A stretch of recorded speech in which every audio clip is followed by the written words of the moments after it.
Are you? Oh, muted? I'm not muted. Okay. Welcome to the regular meeting of the Midcoast Community Council for October 8th, 2025. Connie, could you call the roll, please? Certainly. Kevin, Here. Scott, Here. Kimberly, Here. Claire, Here. Connie, here. And we have both Gus and Chris should not be with us tonight. Okay.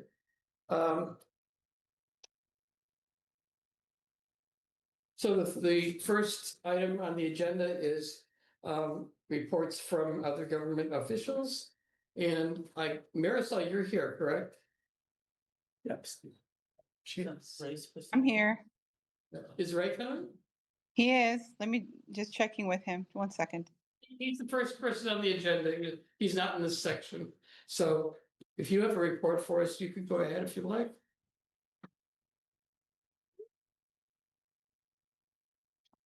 Do you have anything in addition, Marisol, to? I'll take care of it. Marisol, do you have a report? Okay. Let's calm down, everybody. No, Supervisor Mueller was going to give his update, so I'm waiting for him. Okay, so we have a representative from Half Moon Bay here, Councilman Member Penrose, if you want to go ahead, please.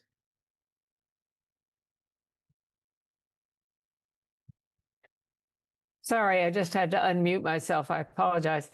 Hello, everyone. Sorry I missed the last meeting. I'd like to let you know what a great time we had in the city with the end of summer concert at Carter Park. I hope a lot of you attended. If you didn't, don't forget it for next year. It was a lot of fun. We also, that was on Saturday, we also had we had an evening with potential donors for Friday night who came to Carter Park, and under the moonlight, a lot of them decided that they would be happy to donate to Carter Park to try to get us some of the lighting and audio things that we need there for the Shakespeare and the festival and other concerts and things. So that was kind of fun. There was a monthly destination coastside coordination meeting at the chamber. That's where typically the city, the county parks, GSCD, Harbor District, MCC, and others meet once a month to share what's going on, upcoming events to prevent overlap and confusion. And that seems to have worked in the past. So everybody was very excited about that. We have been having lots and lots of staffing issues. I can't tell you how many. We've had several people leave. The head of our Public Works Department left, and we have a city clerk that left. So we're looking at hiring some new people. It's been a tough time, very, very busy for Matthew and the rest of the staff to try to fill in for those people that were away until we can get some extra help in there. Staff met with Flock, the company who's been contracted to put in the automated license plate reader pilot program that we agreed to. So it should start next week. I say Matthew made a point of reaching out to Captain Chichoff to reiterate our serious concerns about privacy and data control by the sheriff to make sure we don't get into any situations with things like ICE coming in and collecting names that, really don't want anything like that to be happening. And we don't want anybody's privacy violated. So it was a hard thing to try to figure out whether we should do this or not, but we did.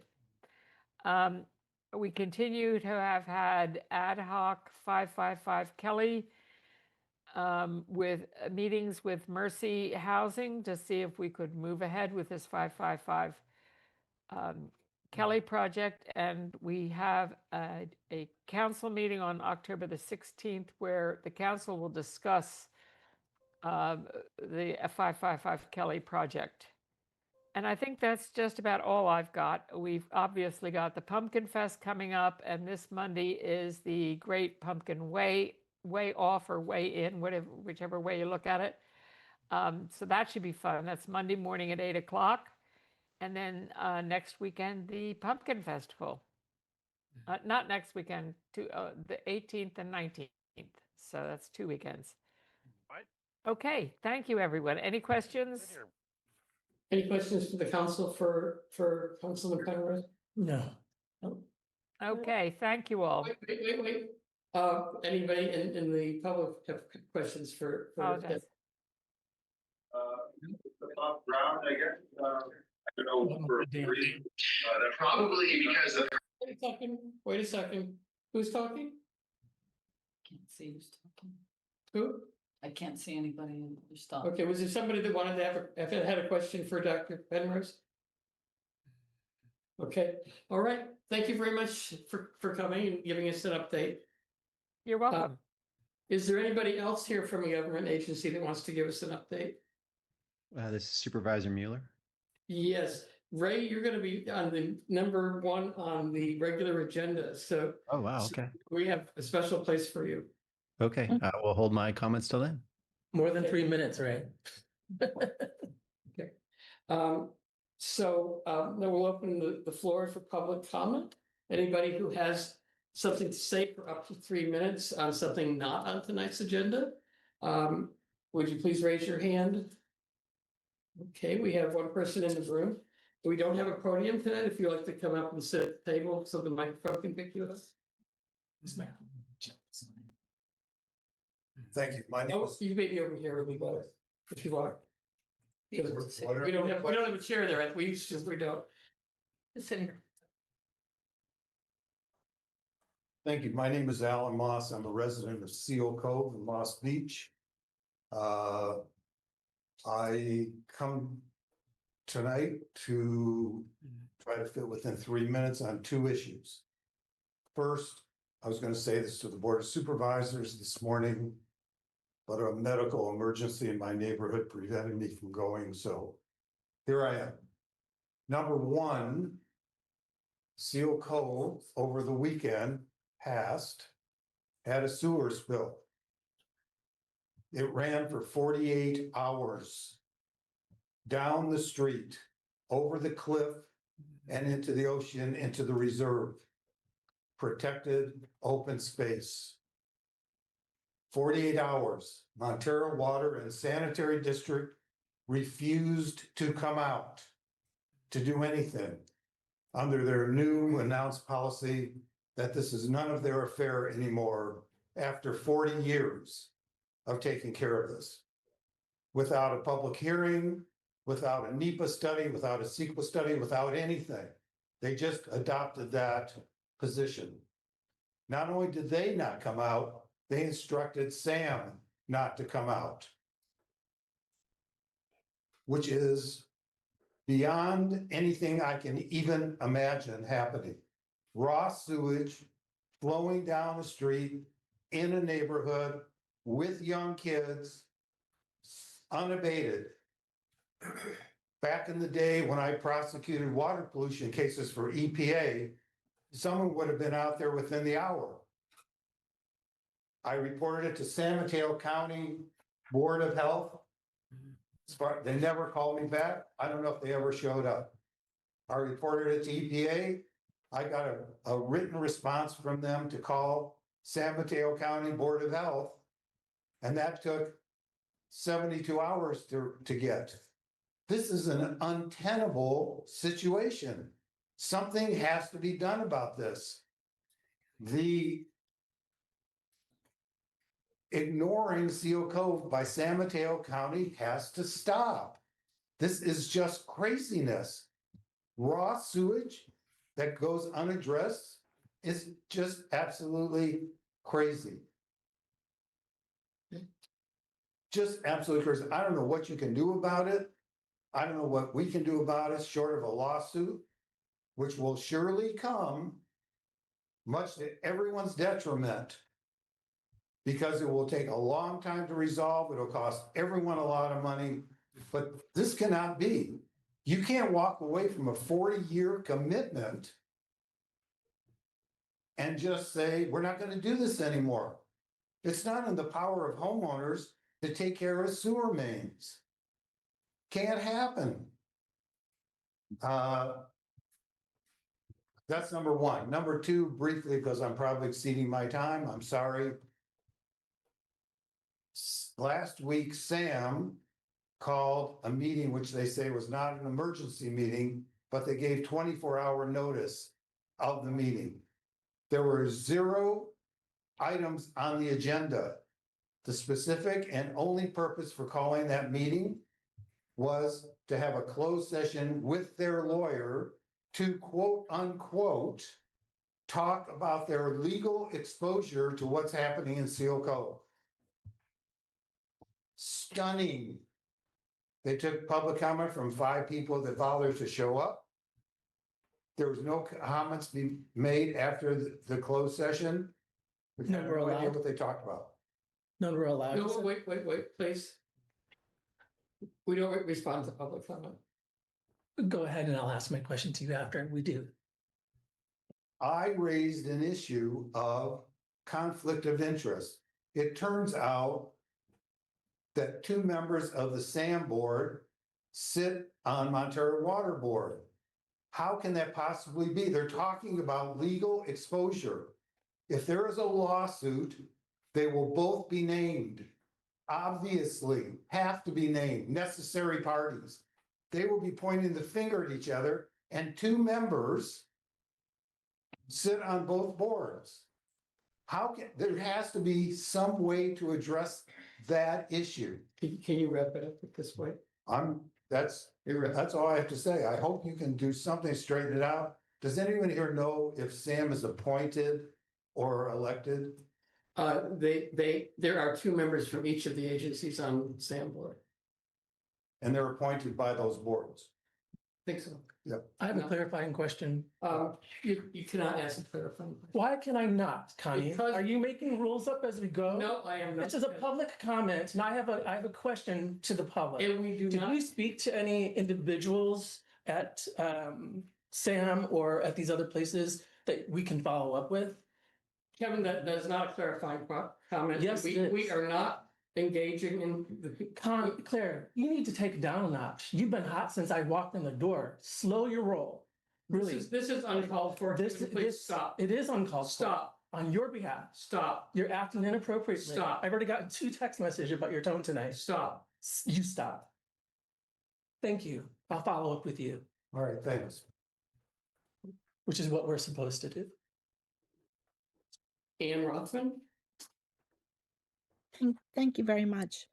I saw yesterday's meeting of the Board of Supervisors on video, and I saw that the county authorized the use of county tax dollars in the amount over $3.5 million for Cypress Point. I know that most of the criteria for affordable housing, such as healthcare nearby, supermarkets, and so on, are not even met for this project. And what concerned me more was when they put a breakdown of who the units are for. And they said 4 units are for homeless, 18 for farm workers, and 54 for large families. What's not clear to me is what 24-hour-a-day services are going to be available for the homeless. What type of homeless individuals will be housed and how many in each unit. What concerns me too is about healthcare. Without Coastside Hospital being open, who's going to help these people? Especially as, many of these homeless people have alcohol and substance abuse issues. They've had inconsistent health care throughout their lives. And I'm just concerned, does that mean that their only means of getting health care will be from, going in an ambulance? And it's extremely costly to do that, as I know. I've had a recent fall and I am in debt in the thousands of dollars because of it. So it's just very concerning to me that I have no idea what the plan is for these individuals. Also, the roads are not going to be built in any way, and there's still not even a single traffic light in town. That's, besides the point. Then when it comes to the farm workers, it's my understanding that some of the farm workers are going to be coming from as far as Pescadero and other areas. They're not just local farm workers. I'm concerned about the number of cars that are going to have to be put on the road, the children as well with the large families. We're talking about children, how they're going to get to school. And I don't know where the concern for the environment is because it doesn't seem to be there because no one took that into consideration. And also, what I really want to know, more importantly, is when I moved here 32 years ago, most of the farm workers were temporary and they had visas. They had H-2A visas. It was supposed to ensure that the employers, the farmers, provided housing, health care, and fair wages for the workers. Well, clearly that didn't happen. And I want to know, why was the county not monitoring the housing to make sure it was adequate? Now we have farm workers spread out all over. Why aren't we subsidizing housing on the farms as it was intended and get them back to getting these visas so the workers are protected and we don't have ICE coming here? I'm concerned now. Should I expect ICE coming through my neighborhood when they come because they're housing these people in my neighborhood? I mean, this is very concerning. And Thank you so again. I just hope that Supervisor Mueller and those attending tonight will be able to address my concerns. Thank Okay. you. Thank you. Lenny Schultz, please. Hi, everybody. This is Lenny Schultz, and I'm addressing you, honorable council members and everyone here. I appreciate the chance to say a few words here. I'm a resident of El Granada, living along the front of El Granada and facing Highway 1, living on Alhambra, the front street of El Granada. I'm a former GSD director and founder and leader of the Burnham Strip Committee, whose mission was to save the entire Burnham Strip as a park for the community. We managed to save half of it. The Burnham, it was always meant to be a park for the community, as seen in the approved land use plan and the community plan of El Granada, Moss Beach, and Montera. In order to implement the approved land use plan and the community plan, the strip was zoned COSC, Community Open Space Conservation, not parking lots. Wisely, the county designated Granada's oceanfront COSC in recognition of Daniel Burnham's design philosophy. The strip is an integral part of the Burnham plan. Burnham was known as the father of City Beautiful. You are here to act as a conduit of communication between the community and the county to represent the public here and possibly not your own private ideas, but rather to reflect the public. I'm here to express my total opposition to this ill-conceived Harbor District scheme of turning the North Burnham Strip into a parking lot with a crosswalk across Highway 1 to this lot. I'm asking you to write a letter to the Harbor District and the San Mateo County supervisors and everyone concerned, Caltrans, all involved in this bad plan. It would be a huge mistake. It would change the character as well as add more congestion, traffic congestion, and safety issues to this area. Everyone using that parking lot would have to come inside of El Granada, and it's extremely dangerous. The fire department uses this front street to access their affected fires. So Thank forth. you, Lonnie. You're at 3 minutes if you can. Okay, no to this parking lot on the Burnham Strip. And you will be writing the letter on behalf, if you decide to write the letter, I hope you do. You'll be writing the letter on behalf of 1,045 signed petitioners who are in opposition to this ill-conceived plan by the Harbor District, which would serve Sam's. Nothing against Sam's, but this really wasn't meant to be a parking lot for Sam's. Any decision you make, another issue is any decision that you make on any issue that comes before you, please make the decision after the public has expressed their concerns to you. Thank you for your time. Thank you, Lenny. Mhm. Sid was here and had her hand up, but I don't see her anymore. And But I understand that. Dan, you're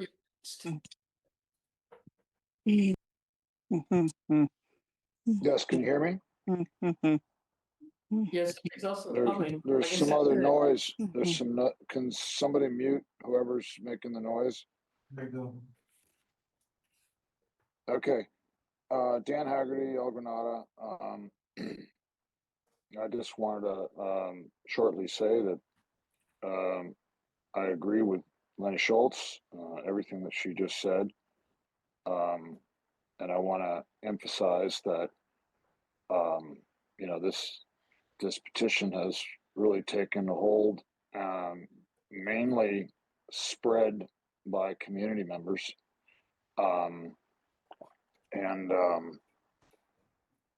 You know, so I think we're at 1,042 signatures right now, still growing. I expect it to continue to grow to a very large number. Yeah, you know, the petition says a lot. It says a lot. It's always difficult to reach out. There's still a lot of people don't even know about it. I meet them all the time. So yes, I agree with Lenny Schultz. I think that the MCC has a duty to write a letter saying that the community does not support this plan at all. Okay, thank you, Dan. Thank you. Sid Young?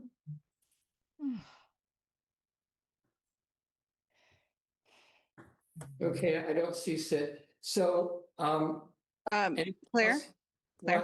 What? I heard Sid in the background. Yes, she was humming there for a little bit, but she's no I'm longer. trying, sorry, I'm trying to join, but I Okay, can't. go ahead. Go ahead. I don't know which, I have my phone on, but I also We was can hear you, trying to Sid. switch over to my computer. Can you hear Go me? ahead, Sid. Go ahead, Sid. Can you hear me now? Yes, we can hear you. Go ahead. Okay.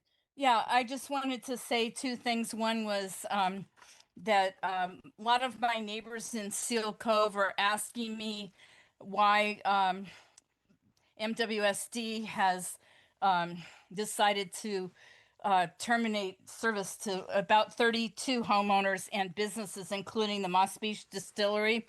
And I told them I'm not the best person to answer that question because I'm recused from all this votes in closed session. So I really can't, I don't know the answer, and I don't think it's right, but I don't know if they did something legal to make that happen or if it was just a decision. So I'm hoping the MCC will take up and look on that.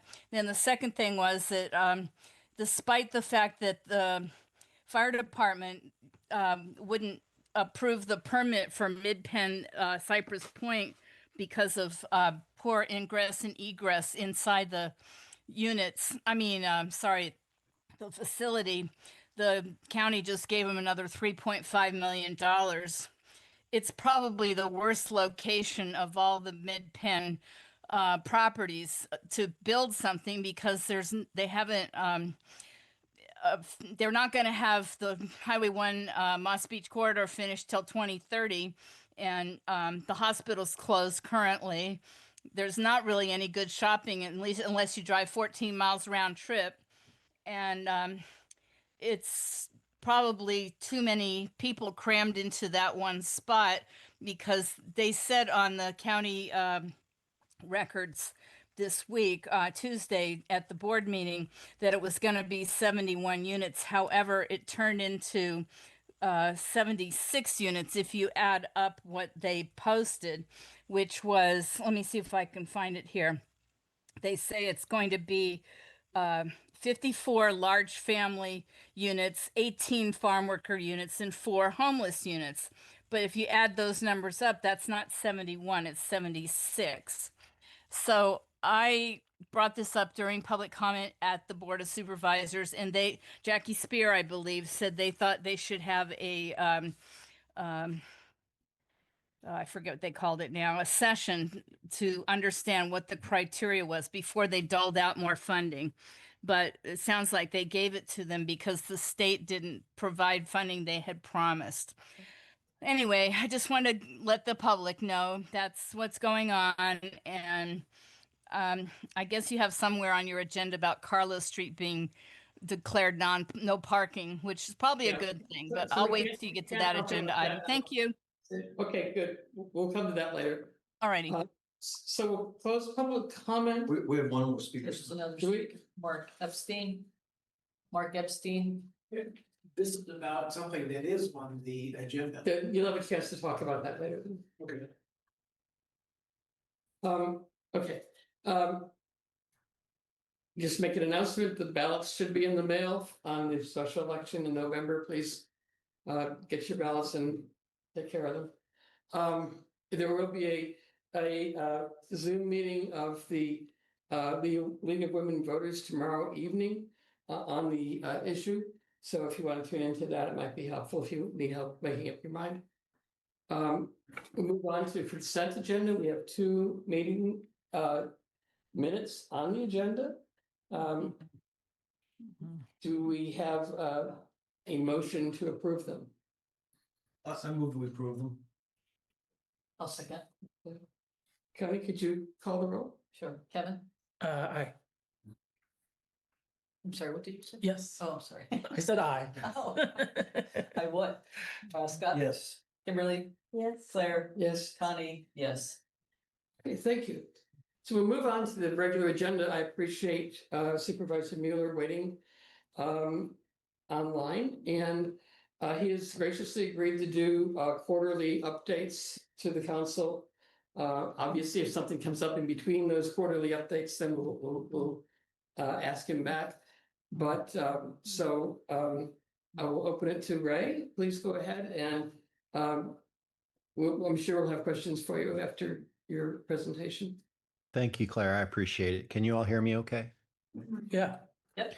So first I wanted to share with you, last year we worked on the Coastal Resilient Infrastructure Strategic Plan, and we were able to gather over 100 projects up and down the coast to improve resiliency, improve the infrastructure.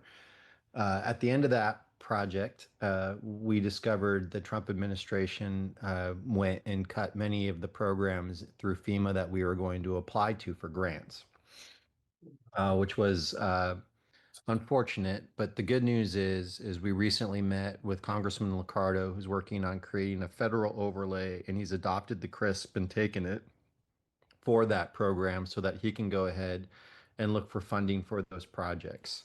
We also will be meeting with Senator Becker's office and Assemblymember Berman's office in the same manner so that they can take that and look for projects. The Burnham Strip project that you all were discussing with respect to the parking proposed by the Harbor District.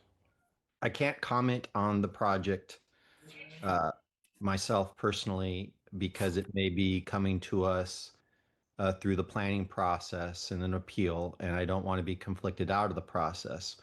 But I have heard residents on the coast wishing to express their opinions on that. And what I've arranged for is on October 27th, both Senator Becker and I will be holding a town hall at my office that will be available to people in person and also via Zoom with Caltrans in attendance, as Caltrans is one of the agencies that would be working on this project. And so that will be from 12:30 until we're thinking 2 o'clock. And so Senator Becker has confirmed that with Caltrans. They're trying to find the right person from Caltrans to be there, but it's both confirmed for Senator Becker and my calendar. We're making it available via Zoom because we do understand at that time of day, some people on their lunch hour may not be able to drive there and back, but will want to give comments. So, but that was the availability that we were able to get from Caltrans and Senator Becker's office. And so we're going to move forward on that date. The last time I was with you all, I shared that I was trying to bring forward a median proposal to the Granada Community Services District that would be, to refresh your memory, a proposal where the county, if all of the homeowners around a median agreed that the county could take eminent domain without compensation, the county would take eminent domain and then transfer the median to the Granada Community Services District. And the county would do a one-time cleanup of those medians. But in this way, we would be able to take care of the long-standing problem that no one wants to claim ownership of the medians. And so the good news is the Granada Community Services District has agreed to explore an MOU with the county for us to go ahead and explore this concept to see if we can go ahead and take care of it. And so we'll be working on that MOU, on trying to obtain an MOU between the county and the district. The RVs, so I want people to know that I have noticed the number of RVs that are starting to appear in Princeton since San Francisco stopped allowing RVs in San Francisco. I have communicated to the county executive's office, and we are trying to get the sheriff's office to start vigorously enforcing again, because we're starting to see frankly, we're starting to see buckets and things appear on the side of the road, which would indicate a potential public health issue, and they just the RVs don't belong there. With respect to what happened in Seal Cove over the weekend, the sewage leak, our office learned about that, and we worked to get the county Department of Environmental Health and the county Public Works out to help address the issue, meet with the homeowner, and assess what was taking place there. The leak, the homeowner was able to get a contractor out to clean up the sewage, and we were able to advise the homeowner what steps to take in the interim time period so that the sewage isn't leaking out. But it requires a long-term fix of that lateral. I believe the homeowner has been able to identify a contractor to fix that issue, but it won't. And environmental health is continuing to monitor the situation. So if there is an issue that happens where it starts to become a public health nuisance again, the counties will be able to respond quickly. With respect to Montera Water Sanitary District's relationship to all of this, I have indicated that I am working with county council to try to make sure that we gain any documents that the public doesn't have, so they can understand transparently what's happening here. I'm not saying anything yet as we with respect to what has happened as a determination until we get all of the documents and we're able to see what's happening. But I think the public has a right to all of those documents. And also, so anyway, we are trying to obtain that. We also are waiting for the county report on Seal Cove. That's being done. To go ahead and share with the public. Initially, I thought that the meeting that we'd be sharing that with the public would be in August, but we learned from the geotechnical company we were working with that they wanted more time. And so I believe now the county website has been updated to show that meeting will be in the November time period. I have been pushing to try to get this meeting as quick as possible so that we can share the information with the public. On Tuesday next week, there will be the removal hearing for the sheriff at the Board of Supervisors. For those who do not know, the hearing officer who held the 2-week hearing came back with his findings this week. I'm not going to characterize them for all of you. If you'd like to find them, they're being reported in the press, and I'd advise you to take a look at them. But if you're interested in this issue or want to give public comment on this issue, The time to do that would be next Tuesday at 9 a.m. And the judge who made those findings is a retired Superior Court judge from Santa Clara County named Judge Emerson. With respect to Cypress Cove, the project that's been talked about somewhat tonight, it is true yesterday that the county allocated $3.5 million for that project, along with many millions more for other projects. The 3.5 million actually for Cypress Cove was characterized by staff in that meeting upon my questioning as more of a loan than a new allocation. Some of the funding for this project has been delayed by the state. And because of the timing of tax credits that are associated with this project, if that 3.5 million wasn't there to complete the funding, frankly, the project would lose quite a bit more money. So it was seen as a gap gap payment to fix that as a gap loan.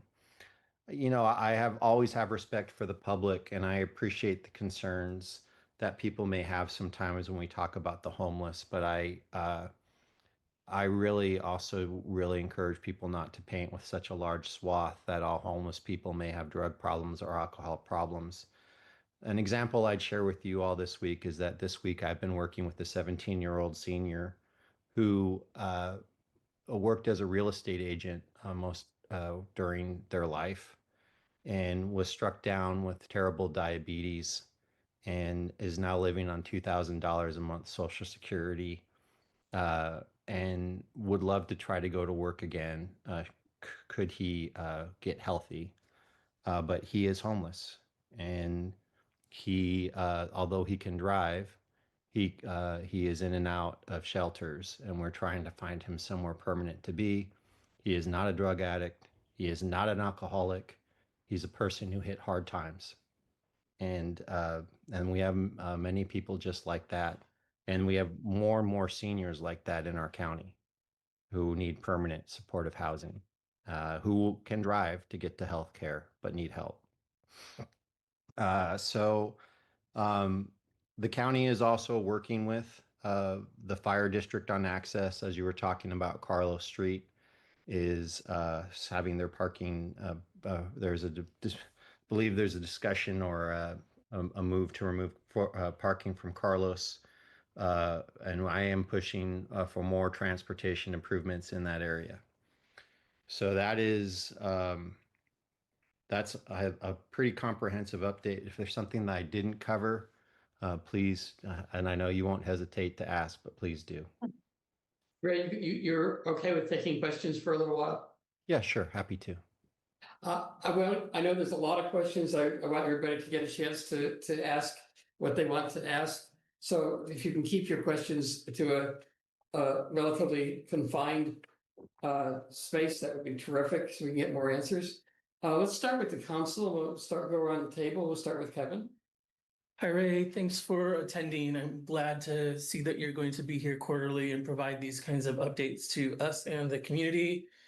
I'm curious to know of the projects that FEMA has struck down. Are there any that are of high relevance to the unincorporated coast side and would have an immediate impact on our community members here on the coast side?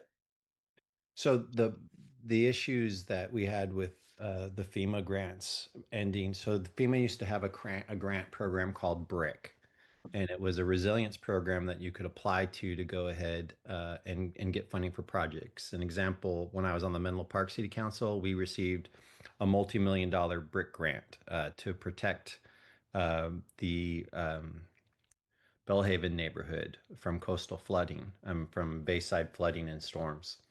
We plan to apply to BRIC, to the BRIC program, to protect some of the roadways there in the Midcoast.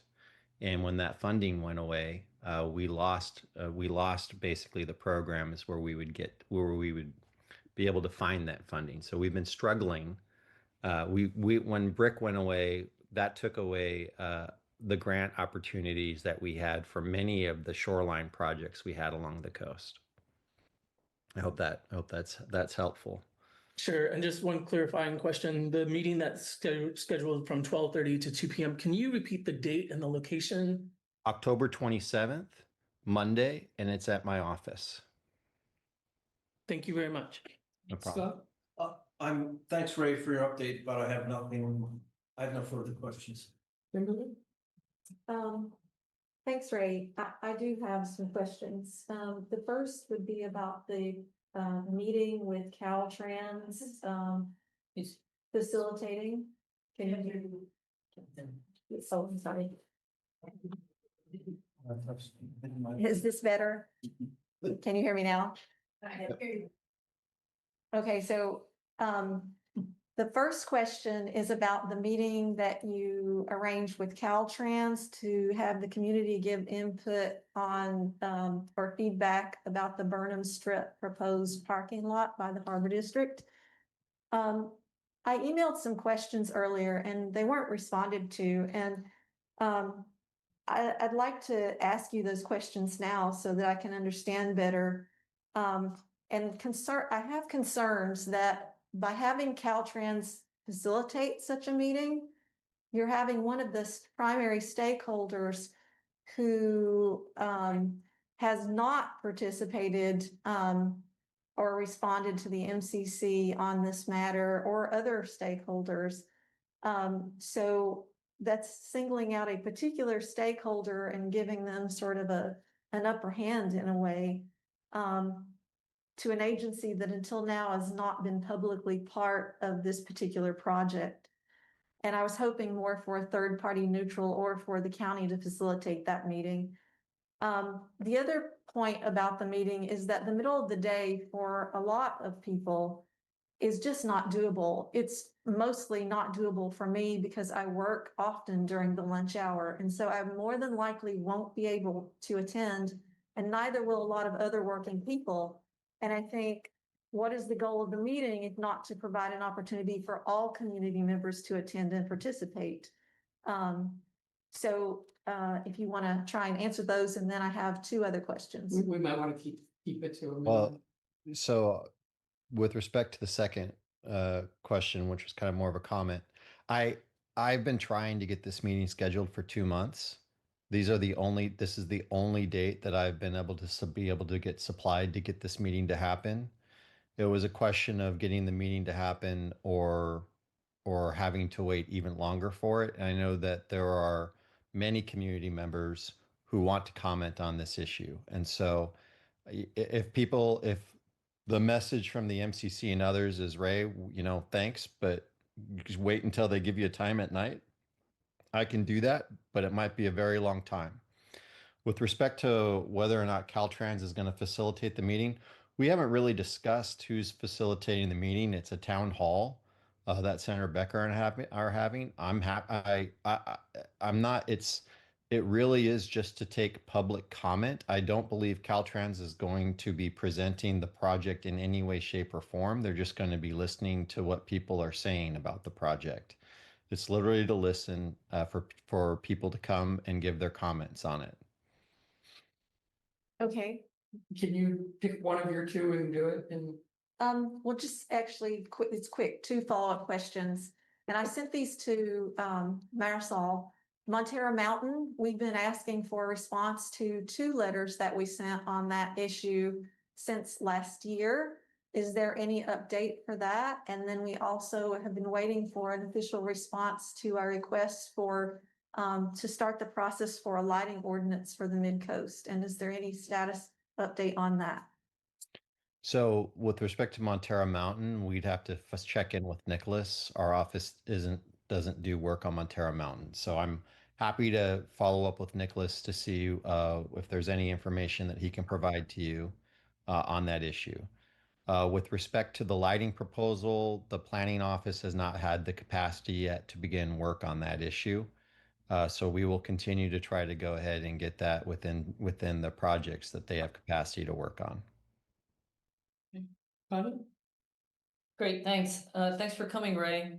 Nice to have you here. I have two quick ones also. I sent the note over today. I think it was from an update that I got from Joan Dentler from Senator Becker's office about working with your team for the grant from the California Advanced Services Fund, the California Public Utilities Commission. Is that still potentially in play? Yeah, sure. we had a meeting with Michael Wentworth, who is in charge of the county information, the county technology and information. And we literally just met on that last week, and we're trying to see if we can get into the pipeline. But the difficulty is the award for that I believe it's a couple years out.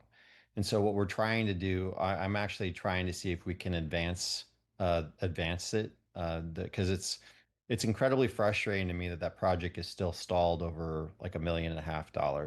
It's just driving me nuts. So I'm I am exploring other ways to fund that as well. Great, thank you. And the second one I have was if you have any update for the community on Seton and potential urgent care opportunities, if there's anything you can share about that. So Seton has gotten a little more complicated, and I've got to be. So we are waiting. We're still waiting for Seton to give us a date that they are actually going to open Seton Coastside.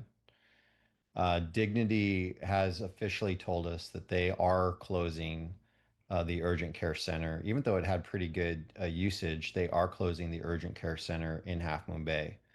In our meetings with county public health, with county health, what they have agreed to is that they are going to be expanding the coastside clinic in Half Moon Bay to provide more services, because it's still not, it's still uncertain what services Seton will be offering in Seton Coastside, and so we can't wait. And so we're looking now at expanding what services are available in the Coastside Clinic. Thank you. No problem. And we also are frankly waiting to see what the outcome of the Attorney General's lawsuit is. Yeah, makes sense. Thank you so much. Okay, we've got 4 people online with their hands up, but I think I'll ask the people in the room if any of them have questions. Go ahead. You're gonna come up to microphones. If you come to the mic. Supervisor Mueller, it's Alan Moss again. Just quickly, do you know, talking about Seton, is it possible that they will not be opening the ER again and it will just be long-term care? What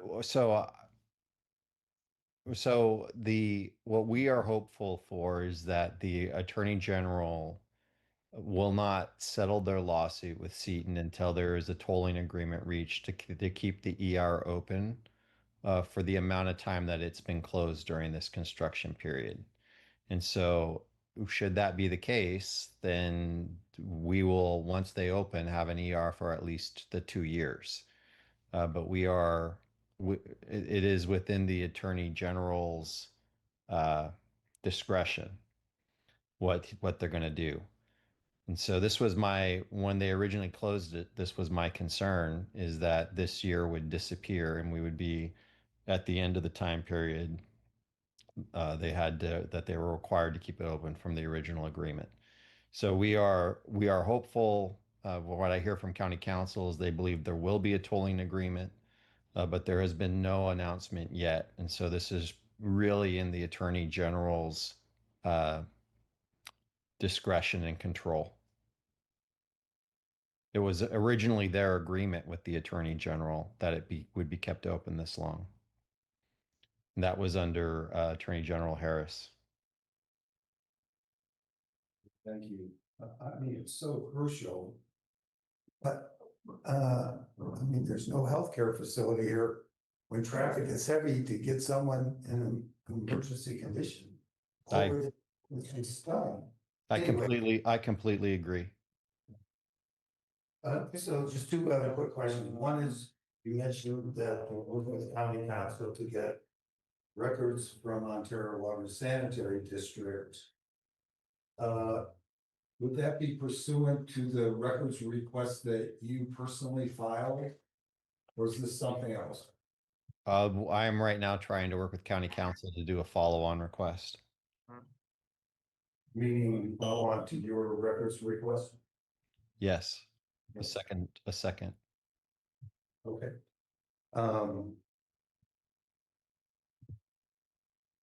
And the status of that, do you have any idea? Can't share that right now.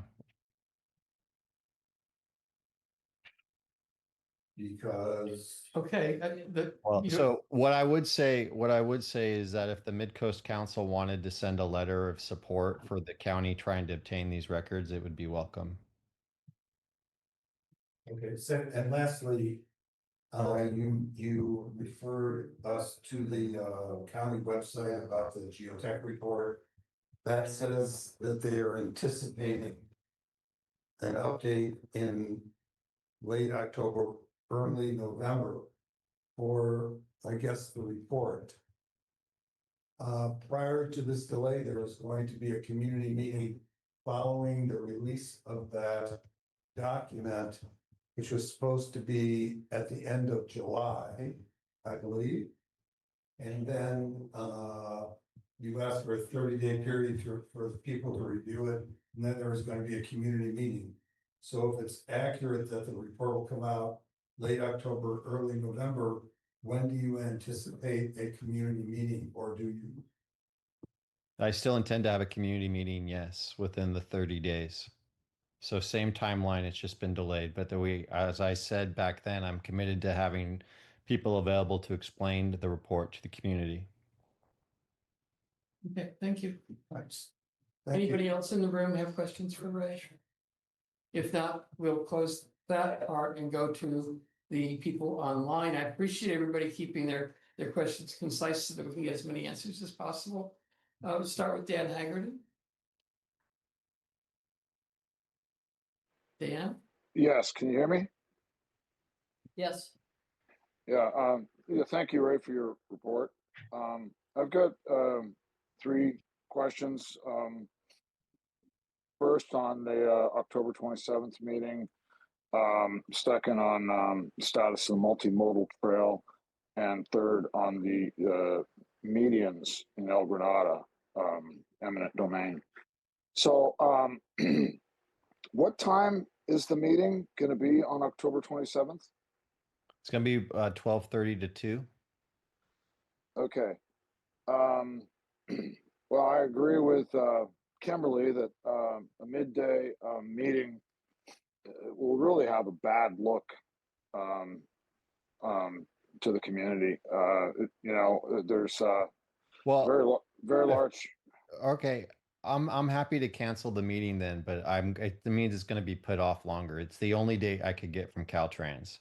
Ray, please don't cancel the meeting.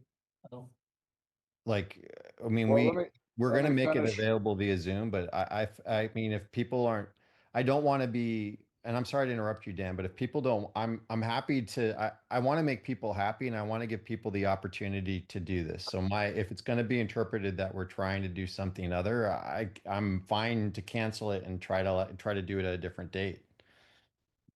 That's Dan's opinion. Whenever the meeting happens, I'd like to request that a well done flyer with some ideas of the agenda, and have a website link, with all the information, and a wide outreach by the county to let the community know about this meeting.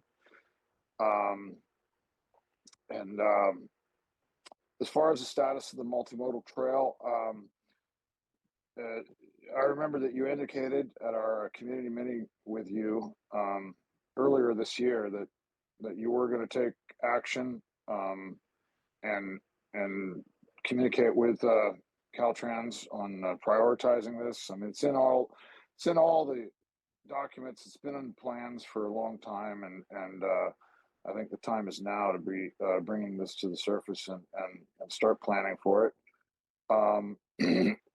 Excuse me. And as far as the medians, question is, how will this be also broadcasted to the community? Hopefully, it won't be just with a GCSD small meeting. It's a big deal. And so I hope that you recognize that and go through the steps to widely have robust community input and a big public meeting on this. So those are the three questions. Outreach for whenever the meeting is held, status of the multimodal trail, and the issue on public outreach for your thoughts on the movement on the medians. So on the first one, as I said, like so I've been working really hard to try to get this date confirmed, as Marisol would attest, uh, I, to try to get a date from them and to get a time. And so, I can, so it's kind of like because I know people really, I know from people really want the opportunity to talk, and give input on this, both to me and to Senator Becker and to Caltrans. This is, we had another date earlier that we couldn't get confirmed. I intended to I actually wanted to do this. I believe the date was October, was, may have been, it was the first week of October. I initially tried to get it. We couldn't get it confirmed. We got it confirmed for the end of October. Um, it's so I can try to push for an evening, but we're getting into the November, December time period. So, why don't, my suggestion to you all is, why doesn't if it is the opinion of the MCC that we should wait until we get a night meeting, if you guys want to discuss that and send me and let me know that, that's great. So I'd ask you all to discuss that amongst yourselves, and then potentially even vote on how you would like me to proceed. If you think it's time to do the meeting now, what I was able to get, or if you'd like me to go ahead. I'm open to either. I'm just trying to serve the public the best I can. With respect to the multimodal trail, I can follow up with Caltrans on that issue. Again, with respect to the what was the last, what was the Medians. The medians. Yeah, with respect to the medians, Eminent domain.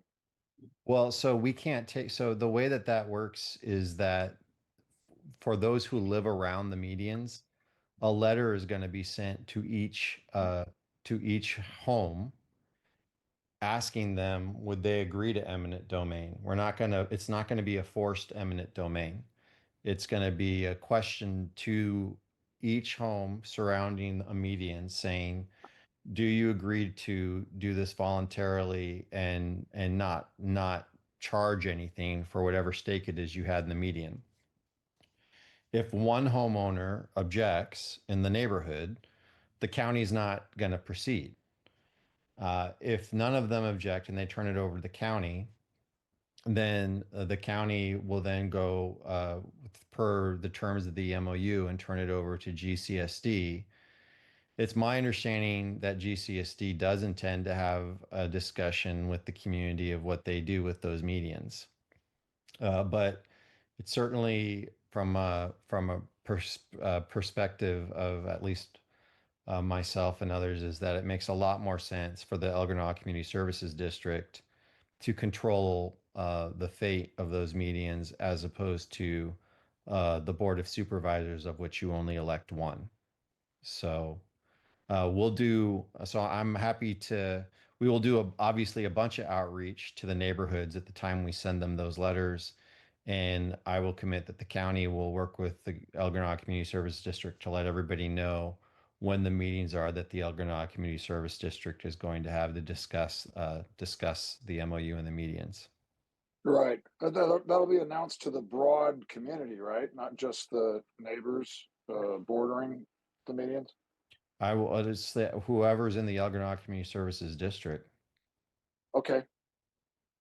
Okay.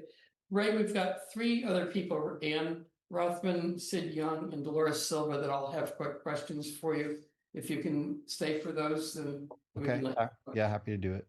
Okay, Ann, go ahead. Can you hear me okay? Yep. Hi, Okay, Ann. great. Hi. Thank you. So I have several questions. The first is, I would like you to clarify that there is no 24-hour healthcare anywhere on the coast, and there's the potential that there may not be any in Moss Beach in the future. That's the first question. Second of all, I would like to know how many homeless people are going to be living at Cypress Point, and are you saying that they are going to be elderly? Finally, when it comes to the gentleman you said who has diabetes and he's in bad shape, and you said, oh, but he could drive to healthcare. That is healthcare over the hill. And I have a family member with type 1 diabetes who has had numerous diabetes crises where he has passed out in his car, and it looks like a DUI, and it's a very dangerous situation. I can't imagine that you expect someone in that situation to drive over the hill to get their health care. So that's a concern I have. I'm very concerned about the people in general, all of us on the coast, but particularly Moss Beach. You're now going to be concentrating hundreds of people in one little town with not a single traffic light and now zero health care. And everyone is going to be competing for an ambulance that is not stationed at Moss Beach.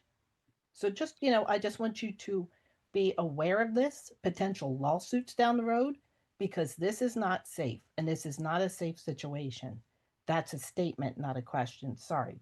But please, if you can answer my other two questions. Well, Ann, what I'd say to you is, first off, as you know, I inherited this project from the prior supervisor, and I'm working to try to improve transportation around the area.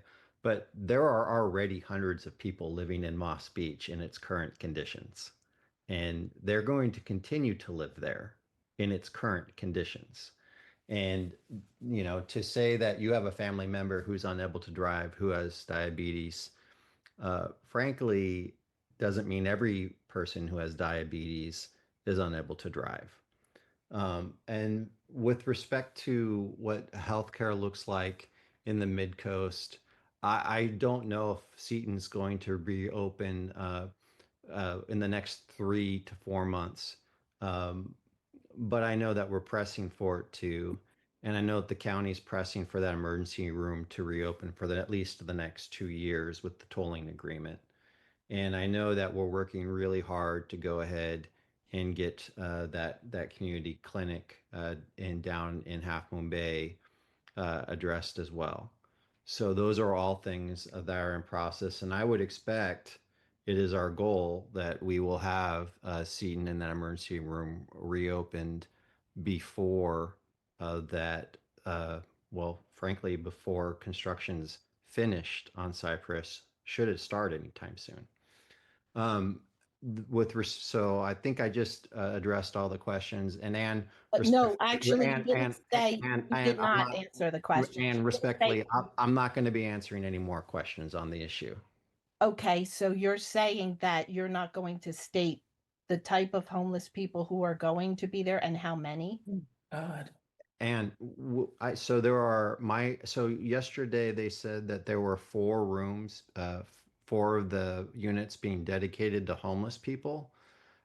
So I don't know what you're asking me to say. Like What I'm asking you to say is that the county will provide services for these individuals, because I don't know what their situation is going to be or what it may become.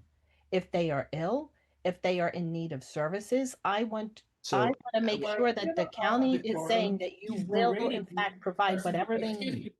And so, and what I can tell, and what I'll commit to you is that the county will not be putting homeless people in harm's way. And so, our homeless, those who work with our homeless population, trying to get them in permanent supportive housing. If there's a person who it would be inappropriate for them to be in Cypress Cove, The county's not going to put a person who it's inappropriate for whatever reason that they have medically or otherwise to be in Cypress Cove to be there, because that would be a liability for the county. And so I will follow up now I don't have the criteria in front of me right now that our Office of Housing is going to use to determine what they're going to apply to for those units, but I will ask that of them and happily provide it to the community. But again, I really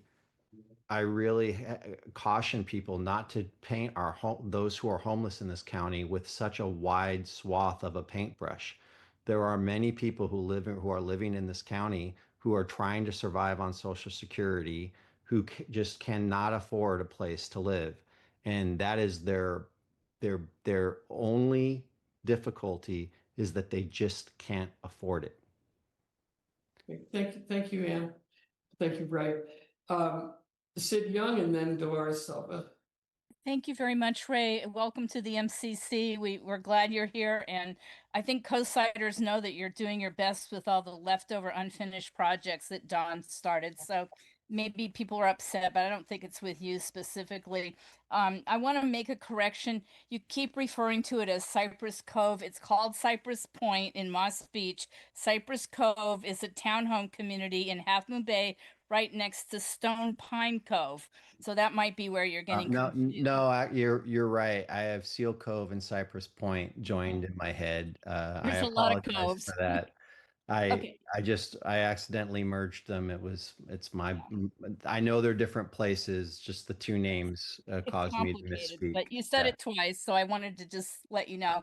I appreciate it. Now, could you please give me the last name of the Ray who gave the thing at the Tuesday meeting? His name is Ray Hodges. Hodges, H-O, because yeah. I wanted to let him know that his slide deck had a mistake in it that I noticed, and that is that it was they say 54 large family units, 18 of the residents will be farm workers and 4 homeless, but that adds up to more than 71 units. So I need to ask with him, or you can check into it, or both of us. Did he mean that they're expanding the original project to 76, or did he just make a mistake? Because this thing has morphed over time. They never originally said it was for farm workers, and they never originally said it was for homeless. It became buzzwords more recently, but seniors aren't even on the list, and this would be the most perfect location for seniors because they do not commute daily. Yeah. And I am one of those people that's getting down on my luck and won't probably be able to stay on the coast much longer because of my property taxes that keep going up.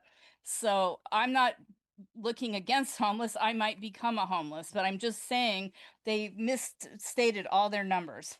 And so now I have his name. Thank you. Let's see. That was number 3. Number 4. Sid, me and Marisol and I will follow up on that. So Okay. thank you for catching that. You're welcome. It's on the slide deck, which I took a screenshot of when I was listening in. Number 4, I just want to suggest, and they've done this in some parts of Montero, where the property owners wanted to take over a paper street. And I think they just did a quit claim deed. So I don't know. The word eminent domain kind of raises people's hackles. So maybe you can see if that would be a better option for the county. And then number 5, the acoustics on September 30th in your office. I went to 2 different meetings there. I think one was the Harbor District. Plan Princeton. And I forget what the other one was. The other one was Camille Leong, and she didn't use the microphone, and you can't really hear very well in that office. But then Summer Burleson, she did bring a microphone. It was much easier to hear. When your room gets crowded, you cannot hear. So maybe think about that if you're going to have your Caltrans meeting. And let's see, number 6, this is to the MCC. Please write a letter of support regarding the county getting those documents from Seal Cove and for the neighbors of Seal Cove. I thank you very much. Thank you, Sid. We will So we'll follow up on the numbers. Thank you for pointing out the quick claim eminent domain. I don't, I'll talk to county council about that. The point is the county doesn't assert it has control over them now, and we're gonna try to get control over them in order to do the pass. Simpler way. And I don't live in El Granada. well, and I will commit. So I do understand I do understand people want to understand what is meant by homeless population for those 4 units. So I will also reach out to Ray Hodges and try to get the criteria that they're going to use for that so I can share with the community. And I will ask them about whether or not we can designate it for seniors because we just have we're having a real, we, Sid, the story and thank you for your courage in sharing that story with everyone so openly. We are running into that more and more. It is really, it's really a problem. And so thank you for sharing that. Well, I do want to say I appreciate your honesty, but I think you probably would agree that that location is not the best for massive commuters coming in and out.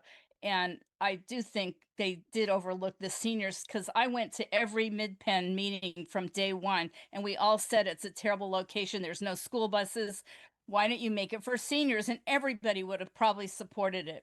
So it's probably too late now. They've designed 3-bedroom units, but at least make some of the single bedroom units for seniors. Thank you. Thank you, Sid. The last person is Dolores Silva. Hello, and thank you, Supervisor Mueller. My question again is back to Cypress Point, and there's been some confusion. None of us understand scheduling or status situation of the funding, and it would be nice to know. We hear that there are code issues still with the fire department that have been hanging around for the last 4 years and that they haven't been cleared. But more importantly, just what is the status of the funding and what is a schedule? I've gone to various sites trying to figure this out and nothing is published. It would be nice to know how this is proceeding. Thank you very much. You know, Dolores, I'm gonna be candid with you. Although the county has provided funding to the project, it's not a county project. And so I don't have, as we sit here, insight into all of its funding. And it's not a project being run by my office either. So yesterday, the Office of Housing, I learned Thursday last week for the first time about the $3.5 million gap loan. And the way they explained it in the meeting yesterday was that they needed that in order to preserve their other funding. I can go ahead and it's based on that representation. It's my belief that the 3.5 million allows them to maintain all their funding. I also believe from what's been from information that's been provided with respect to the fire department and transportation improvements that their intent is to get what would look like final sign off on everything before the end of the year. And I know that they're trying to work with the fire department to get final sign off on the transportation routes, which is one of the reasons why Carlos is in front of all of you all tonight. But that being said, I am not. This is not like a project that's in my office and to get the really fine details, I would probably need to have someone come from the county to brief you all on everything that the county would know from their perspective on it. So I've tried to be as transparent as I can. Thank you. Thank you, Ray. I really appreciate you spending your evening with us. I've got a million more questions, but I think you've had enough. And I appreciate all the community members who spoke up. So we look forward to seeing you again in January. Mr. Monowitz is on. I understand that. Who was that? Oh, it's Ann. I just wanted to say, can he please answer some of these questions about Cypress Point? And no, Steve Monowitz is here to address two issues. And one of them is not Cypress Point, so he's not prepared to do that tonight, as far as I know, unless he chooses to do so. So thank you, Ray. We'll move on to the next item on the agenda. Just to give you a little bit of background, we got the MCC got a referral from the planning department proposing to ban parking on Carlos Street between Ecuador and Highway 1 going north. This does not involve any of the commercial section of Carlos Street in Moss Beach. Just for people who are not too familiar with Moss Beach. Neighbors bordering. Could you mute yourself? Thank you. But I know that we're pressing forward too, and I know the county's pressing for that emergency room to reopen for the, at least. Ray, you're not muted. Right now. Marisol. I'm here. No, we don't, we just need everybody muted right now, please. So we got a referral. It did not give us any detailed information whatsoever in terms of exactly what they were asking for and why.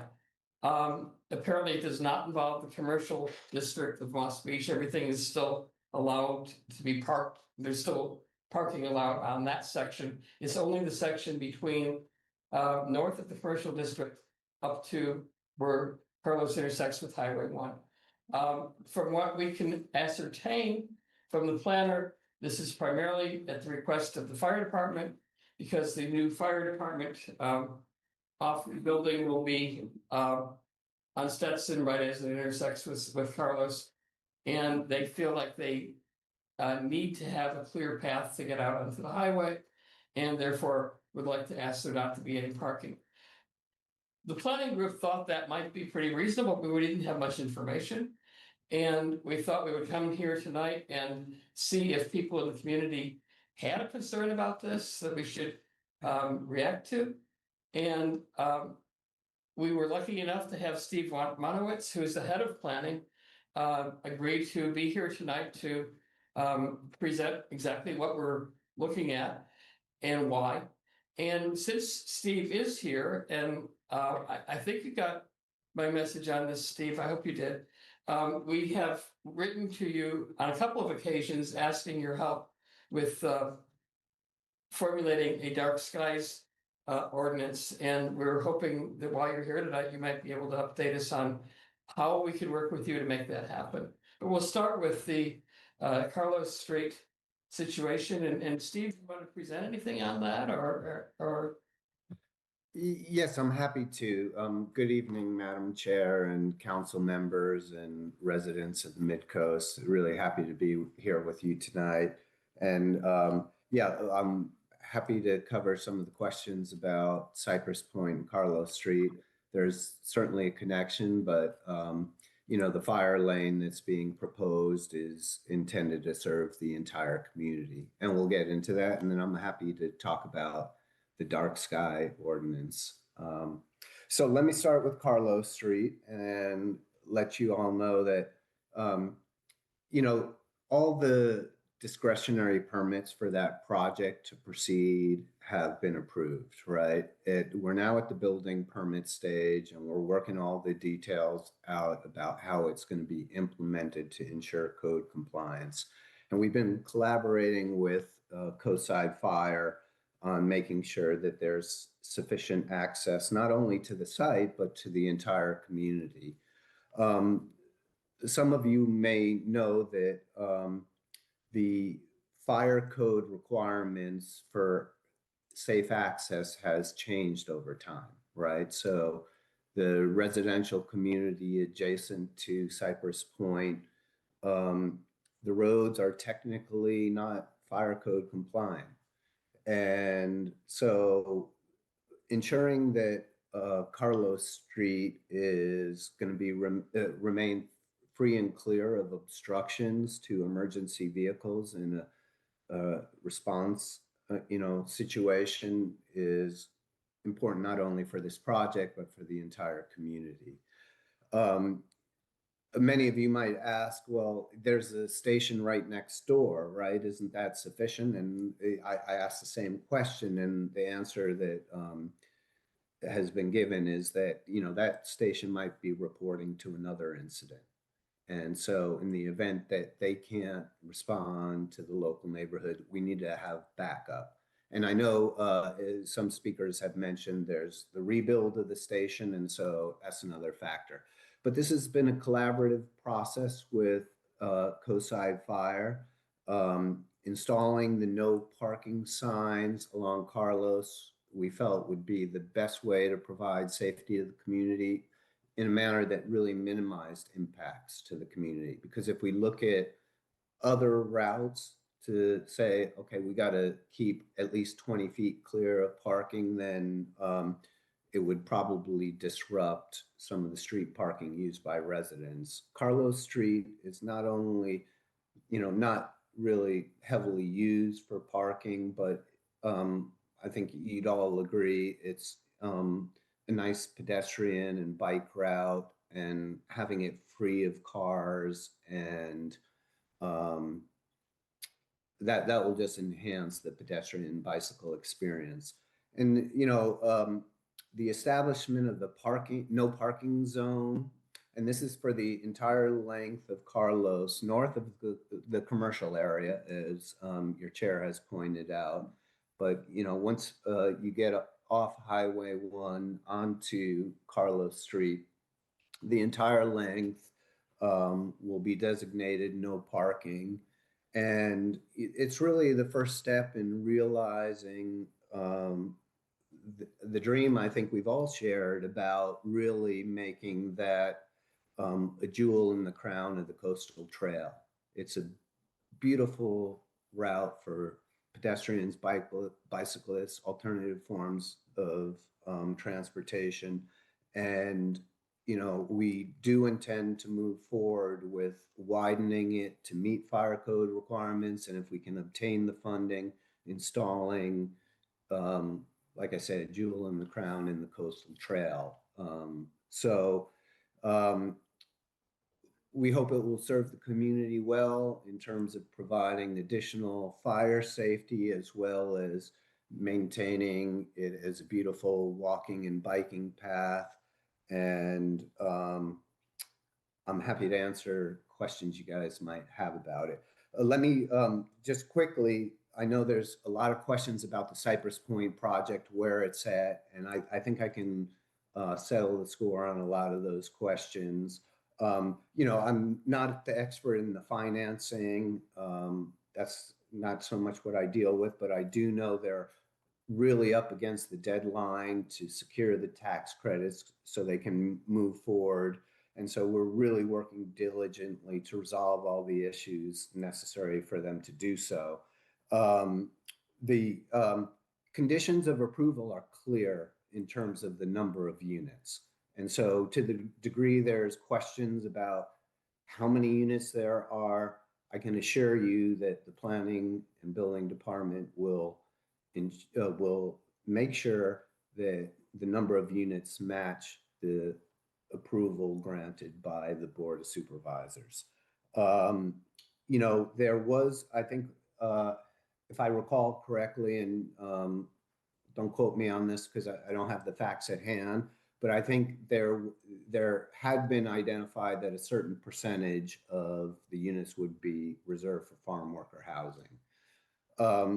The thing about homeless units, that's new to me, but honestly, when planning and building approves affordable housing, it's affordable housing. And if it serves someone who is currently homeless or somebody who doesn't have much income, that's not a planning and building issue. It is affordable housing here to serve those who need it. And I think that addresses most of the main questions that were raised, but I'm happy to respond to any outstanding questions that may be. So Steve, thank you, Chair. Steve, we've got at least, I think, 3 people here who came to the meeting specifically to address the Carlos Street issue, so I think I'd like to let them take the first crack at this. Absolutely. I don't, You can speak right into that, Mike. yeah, Okay, hello. My name is Mark Epstein. I live in Moss Beach. Specifically, I live on Carlos Street. I've lived there for only 43 years. And in all that time, has there ever been a transportation problem with the fire department being able to go up and down the street? No. The only problem we've ever had is cars speeding up and down the street. That's the only problem. We asked about speed bumps. No, not allowed. The problem with Carlos Street is that it's a single lane, 15 feet wide. As he said, it doesn't meet the standards of any road in this county. There are no sidewalks. There's no gutters. All there is a very slender passing lane for cars that go both ways. So what do they want to do? They want to accommodate Cypress Point. They want to turn Carlos Street into a one-way street. For what benefit? Why do they want to do this? Where is the public benefit?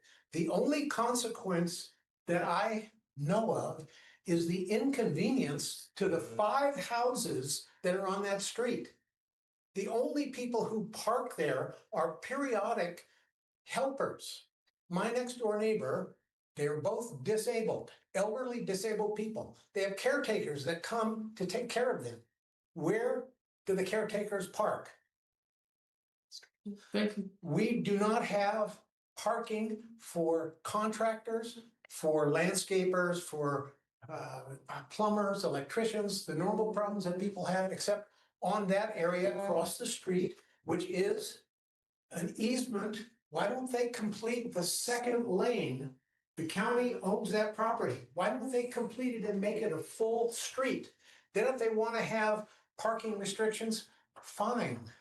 What I would suggest is that if they want to put any kind of a parking ban on that street, that they allow the 5 houses parking permits so that we can give them temporary parking to our helpers, people who come to help us that live there. We're the only ones who are going to be inconvenienced. The fire department's not going to be inconvenienced. They're inconvenienced by the Cypress Point because Cypress Point was ill-planned and ill-conceived. They didn't even have a second entrance for the fire department, which is a half a block away. They would not be able to enter those premises because in the event of a fire, everybody would be coming out. There's only one way in.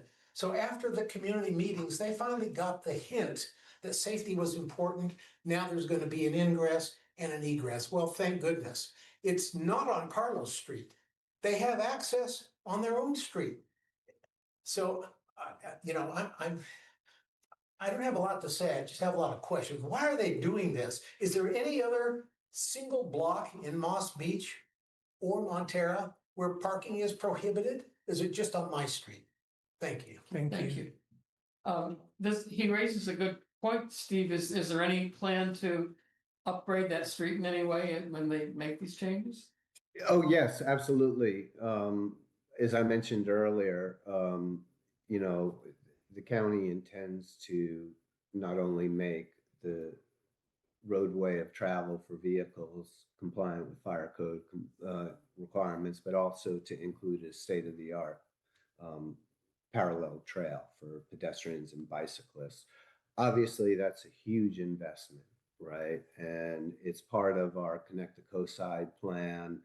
I know it's been a long time in progress, but this is the way long-range planning projects, especially transportation projects in the state right away when the state isn't stepping up and the county has to try and make things happen. It's a real challenge. And so this is, part of our vision for serving the Midcoast and its visitors is to improve the streets, provide quality alternatives to driving, and Carlos Street is part of that plan. If I had the ability to make the street improvements happen before this project had to be built in order for it to get its tax credits, I would do it. But that's just not the way it played out. But we are working as hard as we can to make sure that these transportation improvements occur as quickly as possible, and also working as hard as we can to address the housing needs of our county population, which is so significant. And so the answer to the question about why is this happening, it's because Coastside Fire Protection District determined that we needed to have a clear fire lane for fire access to serve the entire community, not just Moss Beach. And this is the least impactful way we could do that to the community. Well, did you have a comment? 'Cause are you here for Carlos? You're with him, okay. I think Dolores Silva has a comment on Carlos, is that correct, Dolores? Yes, thank you. Carlos is very narrow in certain spots, and I'll be interested to see how you can widen it to 20 feet there where it curves. And I think for several of us on Carlos Street, having a fire lane is not impactful. I mean, I certainly have a large driveway, and yes, hardly anybody parks on Carlos Street except for incidentally, as Mark described, day workers who come and do whatever to help the current residents. So I was concerned for Mark Epstein and for Gary Kennedy because they're in the area that's more narrow, where there's not much room to expand, and also their driveways are steeper than the norm. So if you can solve those problems, I think for the most part, the rest of us aren't terribly concerned, but I'm not speaking for everybody. I certainly didn't talk to anybody else other than Mark. So I do not object to having a fire lane there. I think, whatever makes us safer is better. But I am concerned about some of the things that you say, Steve, about the bimodal trail or whatever. Last I heard, that particular incline of the road, even going back to Mr. Leclerc, or I can't remember if I got his name right, but That's right. It's pretty steep, and to make it, handicapped amenable, it was a real problem, and I don't know if that's ever going to happen. When I looked at the latest plans that they have for alternatives, they had option 1A and B, I think, and I saw that the bimodal trail was ending at Etheldor, and that the bike trail was now going to be on the highway, on both sides of the highway. Is that true? Thank you, Dolores. I appreciate what you said about, the fact that people don't park often on Carlos, and that, a lot of people have longer driveways. And so if they need help, people can park on the driveway. And I also appreciate the sensitivity you have to your neighbor's situation. And we will be definitely wanting to work with them to make sure that they're not unnecessarily inconvenienced by the project. So where we are at with the Carlos Street improvements over the long term, which both includes road widening and the multimodal trail, is we were able to obtain a grant to do a preliminary assessment of what's required. And you're right, there are challenges, and but what we found through these studies is they're not insurmountable, and that's one of the reasons why they can't happen as quickly as we'd like. There are issues with regard to drainage, with regards to slope, the narrow sections that will require retaining walls, the width of the public right-of-way, and the potential need, to encroach within the Caltrans right-of-way. So there's a lot of complicated issues that need to be addressed, but we remain unwavering in our desire to make those things happen because we think it will be great for the Midcoast community and its visitors. And we've been spending decades working with you all on how to address transportation needs and make biking and walking easier and safer and more pleasurable. And like I say, I really see Carlos Street as being such an important component to that. So yes, it's challenging, but I think if we can gather the sufficient resources, we can make it happen. Well, one last thing though, it's a very scenic drive, as you all Absolutely. know. Absolutely. And as you know, I live on Carlos Street, Mhm. and all I see is every time that there's a move, it's kind of like mind-boggling. I mean, there's all these things that have been painted on the road in front of my living room window, or there's these stop signs that are coming up, or like prepare to stop and stuff like this that are didn't used to be there, but now they just kind of glare up at me. So if you are going to put no parking signs or whatever it is you're going to do, or just put in a curb and paint it red, but please, if you can do whatever you can do to keep any distractions from the beautiful view that we have for the whole coastline. A lot of people drive on that road just for that view. It would be I very agree 100%, Dolores. You're so right. It is an incredible view, and we've been working really carefully with the Department of Public Works to figure out how we can keep the signs to a minimum, but still meet the, obligation to be clear about it, and also to place them in areas that won't impact views from private residences. So we're definitely sensitive to that, and we're doing our best to avoid those impacts. I just want to mention one last thing as a safety issue. Mhm.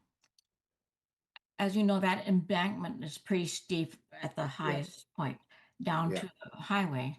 And Right. I can't help but notice every time I drive on the highway side of that embankment, that there are many trees that are just growing up. I mean, if we have heavy rains, they're going to fall on the road. They come up, a couple of them did in 2 or 3 years ago when we had those heavy rains, and nothing seems to get done, but it's a disaster waiting to happen.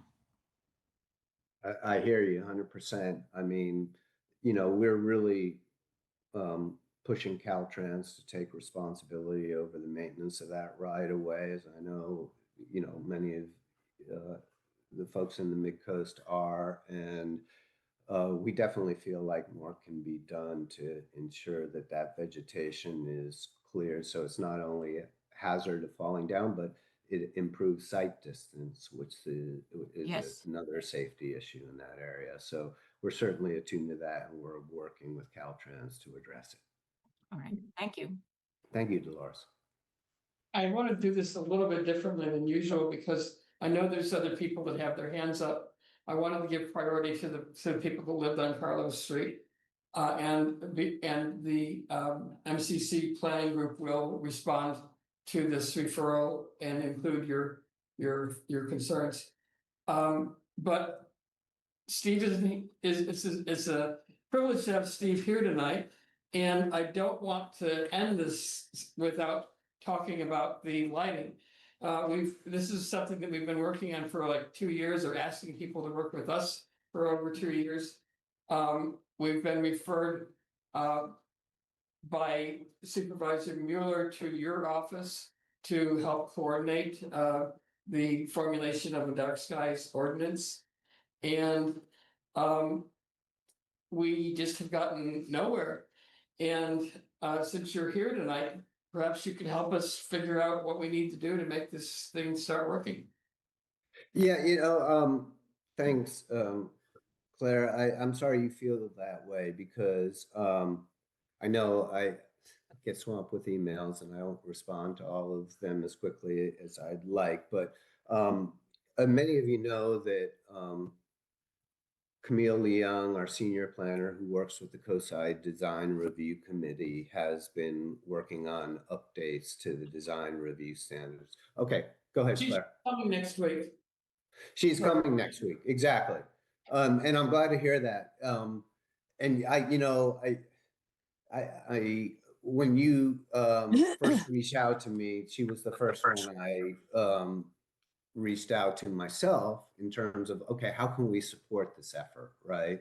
And my inclination, which is, remains true, is that we can do it through any necessary updates to our existing policies and regulations regarding lights that are currently contained in both our local coastal program and our design review manual.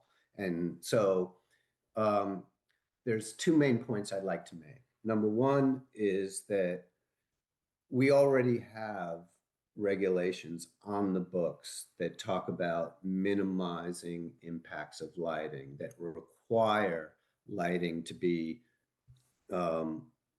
downward emitting only, to only light necessary paths and avoid spillover, right? So my first response to your guys' efforts is, yeah, I'm a dark sky fan too, 100%. And I think actually we have some pretty good regulations on the books in that regard. The second part is that they need to be improved, and there's always room for improvement, without a doubt, then this current effort to update our design review guidelines and standards is the perfect place to tackle this matter, right? Because the way you design your lighting is, part of your overall design, and the way in which, we engage with our design review committee members about whether or not we're achieving those design review guidelines is the right place to try and make sure that people's lighting complies with what we all seek to achieve, which is protecting our beautiful night sky. So I don't see it as dismally as you presented, Claire. I think we've got a good baseline to work off of. I think we're open to improving it, and I think we've got a process underway to make that happen.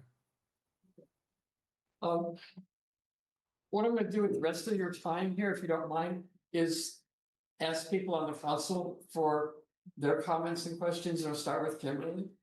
Claire, you still have 4 hands up on Zoom, please. I know that, and because this is a very complicated 3-part thing, I think I'm going to ask you to put your comments in the chat for Steve. Are we doing this because of his time limit, or what is the reason why we're cutting this short? We're not cutting it short. We're already over our time. Because I didn't get to ask questions about the previous item. Would you like This to is ask? not on your agenda. This is not an agendized item. Why are you going on about this? When people have questions about the previous agendized item. So You're saying we should not be talking about lighting? That's right. That's correct. You should let the public comment. I'm here to talk about Carlos, please.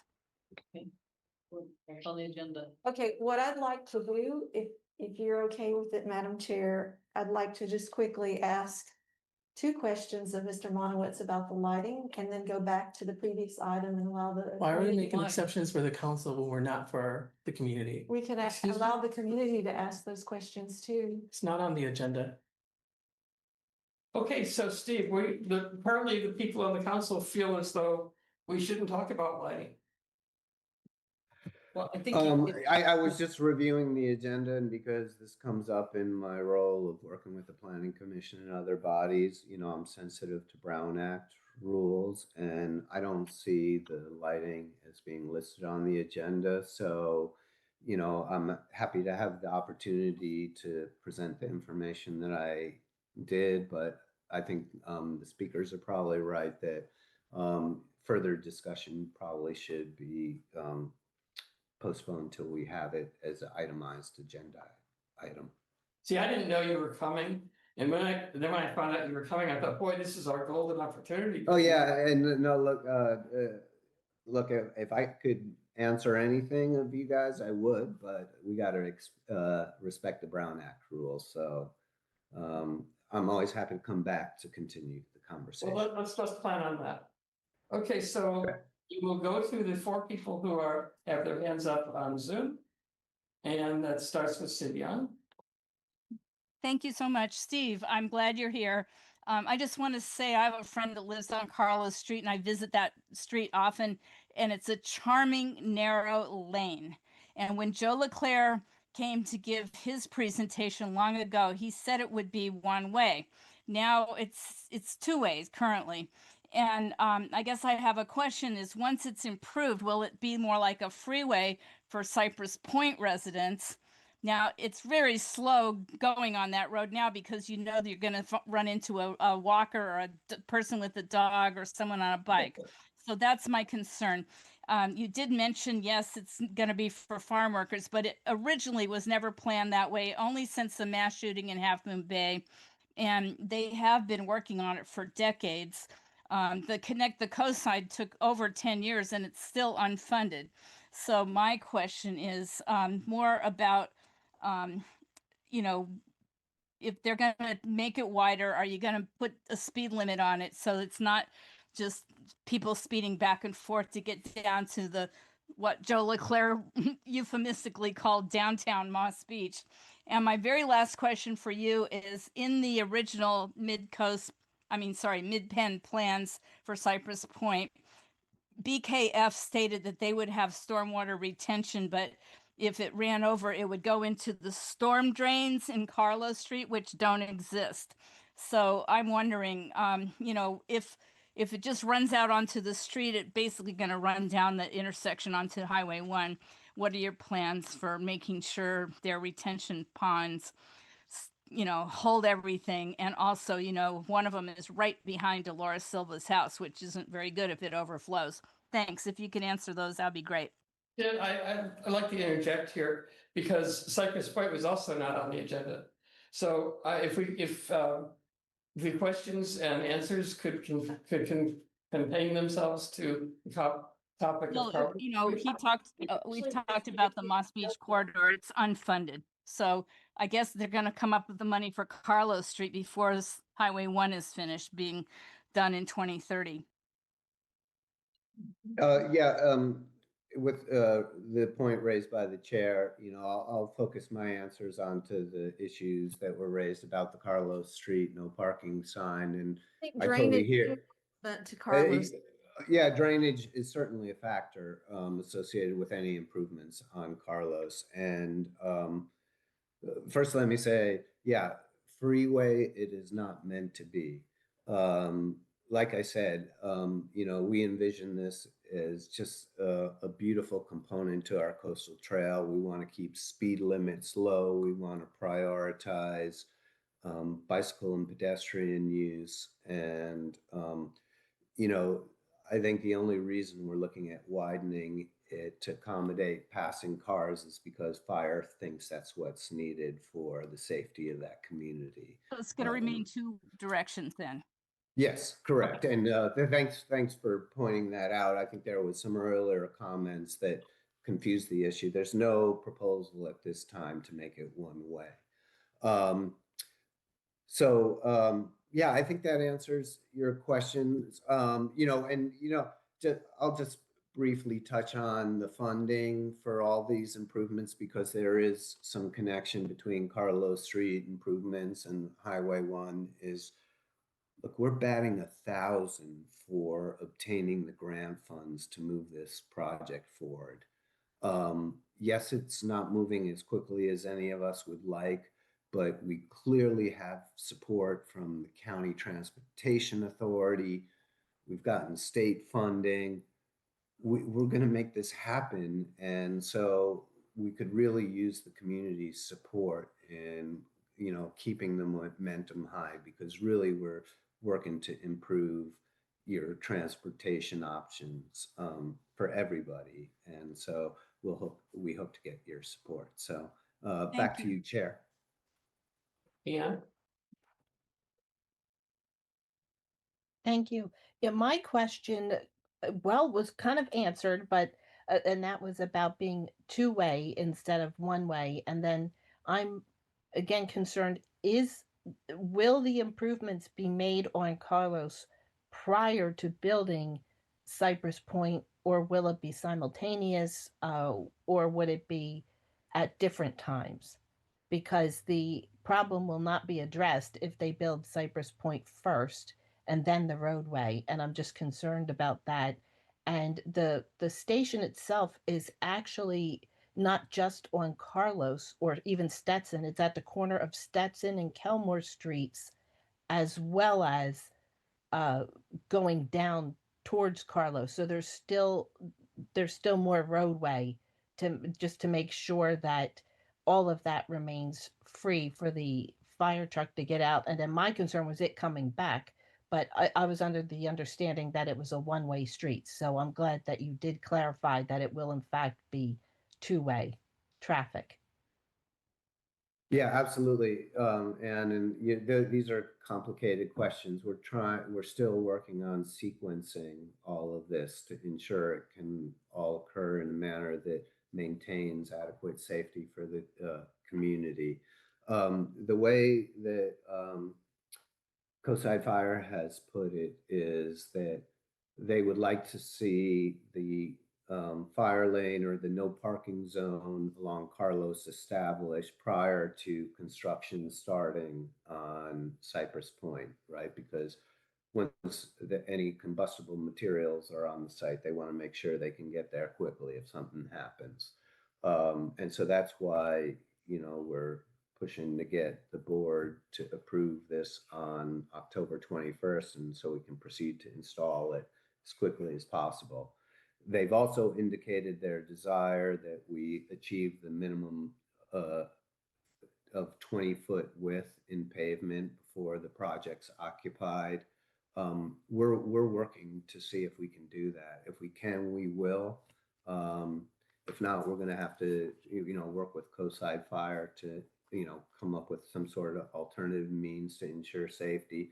But yeah, I think the sequence is going to be establish no parking zones during construction and work as quickly as we can to get the improvements to Carlos Street implemented as closely to occupancy of the project. And so that's the general schedule. And, it's going to adjust based on other construction projects. And so this is definitely, on the top burner of, things that we're trying to work out all the details on. So more information to come. Thank you. You're welcome. Dan? Yes, thank you, Steve, for presenting. I want to echo Dolores's concern about potential signs. I'm urging, pleading that you find another way to have a fire lane without a number of signs. Please do not urbanize that Carlos Street. It is, everybody knows, very unique. It's part of our coastal charm and beauty. So whatever moving forward, it sounds like you're sensitive, but please, I just want to emphasize, do not destroy the beauty, and do not utilize unnecessary signs when they're likely another way to delineate or put out the message. And then I wanted to ask if would you be open? I imagine it'd be up to the residents, of course, but if some of the residents, and if it was possible to have some cutout parking if they choose, to kind of help some of the parking concerns for the people living on the street. Wanted to know if you're open to looking at something like that if the residents wanted that. Thank you.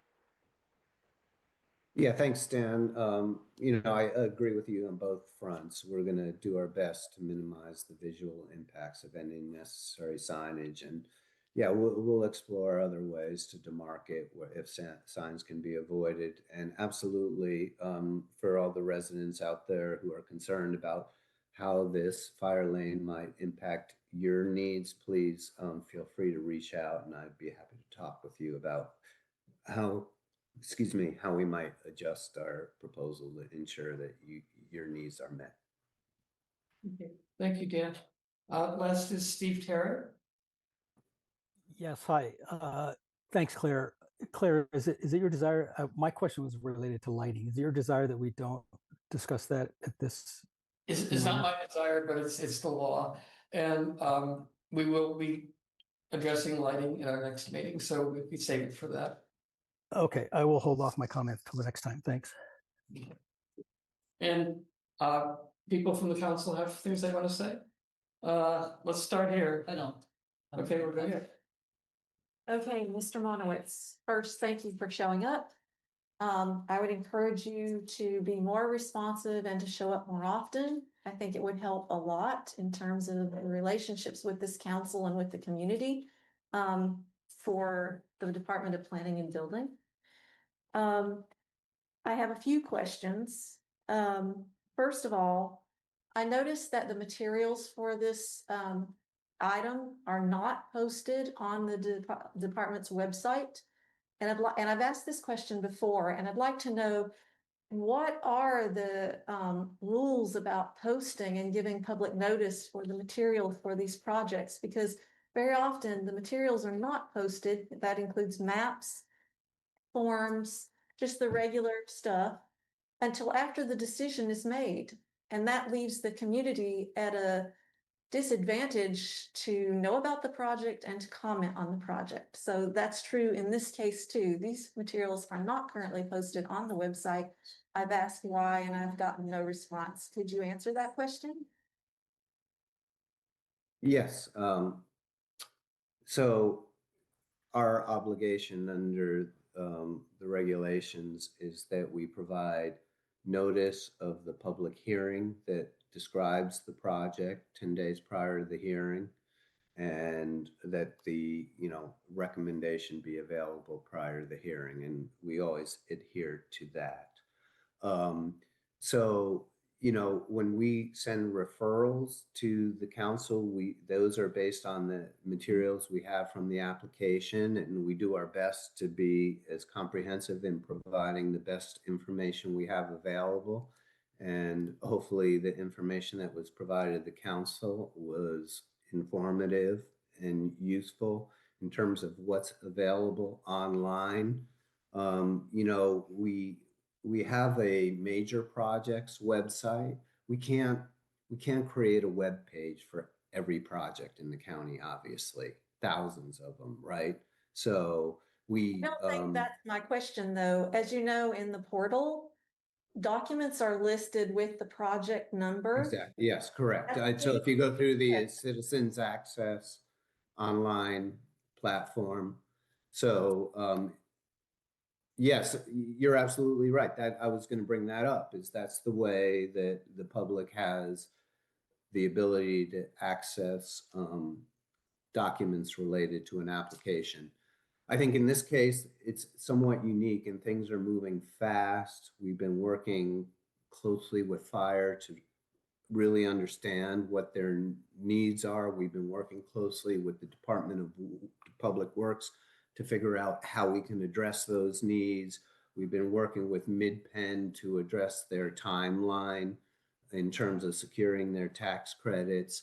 So it's been a real challenge for us to get, as much information as you'd like and that we'd like to provide up. And it's because it's been a challenging scenario. So I think the overall answer to your question, council member, is we do want to be transparent and provide the information you need to comment on projects. I think this has been a particularly challenging situation, and I recognize there's room for improvement, and we will strive to do better. I'll just say that I've observed this on several projects, and I raised this question also on a project when Lisa Ketchum was alive. And she also responded that she was interested in that answer as well. So to date, I still haven't gotten a response. And I don't think that this particular project is unique. This has been true of several projects. And once the decision is made, the items are made available. So I would encourage you to improve upon that. I think if you care about the public as a stakeholder and as a public servant, that you should ensure that the public has access to those materials well in advance of any hearing to make a decision, not after the fact. I agree with you, council member, and I would like to say no decision has been made. The hearing will occur on October 21st, and I encourage all of you to, review the staff report once it's posted and to participate in that hearing if you have any ongoing concerns. Thank you. I know you touched upon this, but can you confirm that all residents on Carlos Street have been notified directly of this change? Yes, the notice of the public hearing on this will be sent, if it hasn't been already, to everyone, all property owners and residents within 300 feet of the project, as well as any other folks who have registered as interested. I did not have this. No, it's dated, it's October 11th. It hasn't.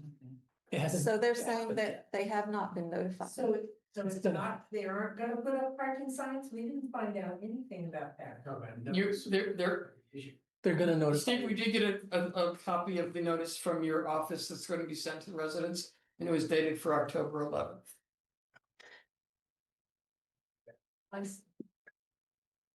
Okay, so I guess the last question I have is just the drainage question that Sid raised, which I do think is an important question for Carlos Street. It's important for all of Moss Beach, but I think drainage does need to be an issue that has special attention given to it, and it does need to be looked at and addressed for that area. And is that particular going to be looked at specifically? Yeah, I agree completely. I think, that's one of the challenges that we're facing. I think there are some that think, yeah, go ahead and widen the road, just, grade it out, throw down some asphalt, and that's not the way we do it, right? We've got some serious engineering considerations, which absolutely include drainage.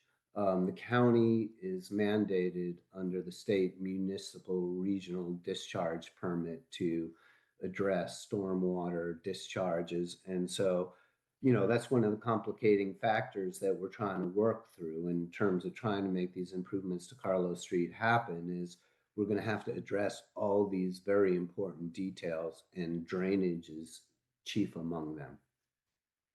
Okay, thank you. You're welcome. Hi, this is Scott, and I just have a logistics question, and you can just stop me if I get this wrong at any point in my description. So when we talk about a necessary fire lane, we're talking about a fire truck leaving station 44. Is that correct? So Station 44 is the adjacent station. There's sufficient access from Station 44 to the project site, the Cypress Point project site. So there's no issue there. The issue is if Station 44 is on another call and they're not able to report to the neighborhood, how will the next available engine get there? And we can take station 44 out of the equation. So, and you're talking about responding to Moss Beach in general, not the houses on Carlos Street, because there's just not many there, right? Right, no, that's right. We think Carlos Street is a good place to put it because it's the least disruptive to neighborhood parking, and it will provide direct access. So the next, just to provide a full answer here, I don't mean to interrupt your question, but so if Station 44 is out on another call, they're not available to report to the neighborhood. The next closest station is El Granada, right? And so what's the quickest way for El Granada to respond to an emergency in the Moss Beach neighborhood? My initial thought was... I'll probably tell you that because I'm looking at the map right now. And you go up Highway 1 to Carlos Street and you take a right? And so that's been my question to Coast Fire. Why isn't that sufficient? And the answer is because that's a tight turn with steep topography. They would have to weave into oncoming traffic, which to me, no big deal. Sirens blazing. This is an emergency. People get out of the way. but then the length of the vehicle and the steepness of that turn is an impediment. Now, we intend to solve that as part of Connect the Coast Side and the improvements to Highway 1 in that intersection. But it's not on the same timeline as this project. So Carlos Street, according to Coast Side Fire, is the best option in the interim. Okay, so, but this is my opinion now, and I'm not a firefighter or planner or anything like that, but if I was a firefighter coming from El Granada, I would get off at California Street and go up into that neighborhood, a firefighter up there. Or I would get off on Carlos Street and I would turn on Admiral Street, because those are both really wide. If I was responding something in the north side of the neighborhood, I would take the time to make the turn at where Carlos Street hits 1 on the north side. And it seems that you could leave that neighborhood alone from Admiral to Sierra, those houses in there, and you wouldn't, if you could just use the other access points, right? You wouldn't have to do anything. You wouldn't have to stop them. You wouldn't have to make it one way or no parking or anything like that. It seems crazy to, it just didn't make sense logistically when I look at the picture, regardless of whether it's Station 44 leaving to go north or southbound, or the El Granada station responding to a fire in Moss Beach. And that's just my opinion. It seems crazy. I totally understand where you're coming from, Okay. because I've been going back and forth with fire about this as well. Yeah. We definitely don't want to inconvenience the neighborhood, but we want to make sure that, you know, our emergency responders have what they need. And I guess the one thing I can say in response to your comments is that in terms of the alternative routes, the problem is with, you know, when there's no cars parked on the shoulders, you got the 20-foot worth of clearance. Are you talking No, I'm talking about all the other streets. So you talked about getting off on California. You could do Kelmore, you could do Stetson. But the problem with those routes is they're used by the residents in the evenings and in the mornings, not so much during the day. That logic, I mean, I don't want to be disrespectful, but that logic is crazy, because then you're disrupting one neighborhood, one street versus another street, right? Because there are residents. No, it's not crazy, because we're trying to pick the street that is least disruptive. Okay. Okay. So thanks for your questions. I hope I answered. Okay, hi, Steve. So from what I hear, and I'm glad that my council members are asking you these tough questions, because it sounds like you're fairly deep into the woods with planning on this, and that decisions have been made. Mark is here, another member of the community is here, and the most important thing that we do as a council is to advocate for our community members. And so displacing or disrupting one street over another street is a big issue, and one that you said earlier in the conversation that you plan to reach out to those community members on that street. And then later I heard you say that you, during your planning agenda and your scheduled timeline for planning, that you would give an opportunity rather for community members to voice their opinions and concerns. Several ideas have been floated here already, and I wonder, you said your exact words is we're moving very fast with this. And I wonder if you're moving too fast, and I wonder if there's not an opportunity for you to do some outreach within the community that would be impacted by this, and to hear the concerns and to, with good faith, engage in a dialogue, which oftentimes we don't get to encourage often, because these projects happen after the fact, and then we're dealing with the blowout of it.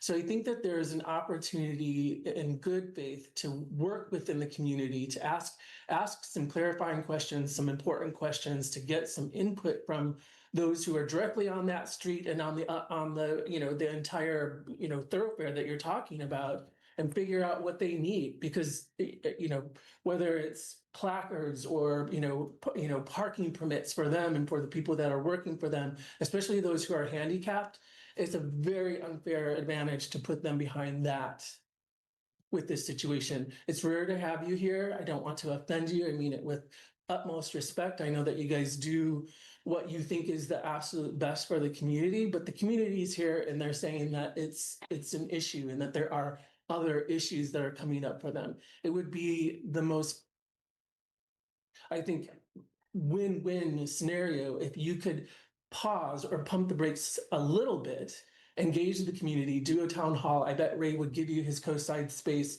to facilitate that and do some Q&A and get to community input. Thank you. Yeah, thank you for your comments, and no offense taken. I totally respect the work that you guys do, and I share your interest in giving the community the opportunity to let their feelings know. And you're right, we are on a tight timeline. I mean, this project has been almost 10 years in the making, and the commitment that MidPenn has made in terms of putting their reputation and their money on the line to make this happen, it's like their backs are up against the wall. So there is not the luxury of time. If I could pump the brakes and do more dialogue, I would. But let me tell you this, the hearing before the Board of Supervisors is October 21st, okay? We've got, 2 weeks. There's, I think, approximately six, maybe a little more, a little less, that have driveways on Carlos Street. And I am inviting those property owners right now, reach out to me directly. If you've got concerns, you've got needs, I'm happy to work with you. We got 2 weeks to figure this out before the So are you hearing. saying you'd be open to attending a meeting here on the coast if we reached out to Look, I'm sorry to interrupt, but like I said, we've got 6 property owners. That does not require a community meeting. That requires me to have some one-on-one dialogue with those 6 impacted property owners, which I'm happy to have. We don't have the time to organize a coastside community meeting over this. This is the opportunity. This is our community meeting. I welcome your feedback. I understand where you're coming from, and now's the time for us to, keep the process moving along. Thank you, Steve. You will be getting a response to your referral, and we really appreciate your coming tonight and hope that we can continue the dialogue. Likewise. Thank you guys so much for your time. And yeah, if any of you have follow-up, don't hesitate to reach out to me.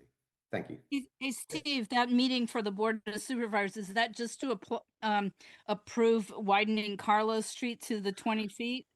No, the hearing that's occurring on the 21st is about the 2 things: the coastal development permit to install the signs, and the resolution that gives the county the authority to enforce the no parking. Okay, thank you. Thank you. All right, take care. You too. Bye-bye. Bye. Okay, so the last item on the regular agenda is actually, we're actually running late, and that's unfortunate because we had to do what we had to do. Everybody had assignments from the last meeting, at least most people did, about planning our stakeholder meeting on the parking issues. Some things have happened in the interim, like Ray's meeting, which we attempted to clarify with him before this meeting, but were unable to do so. So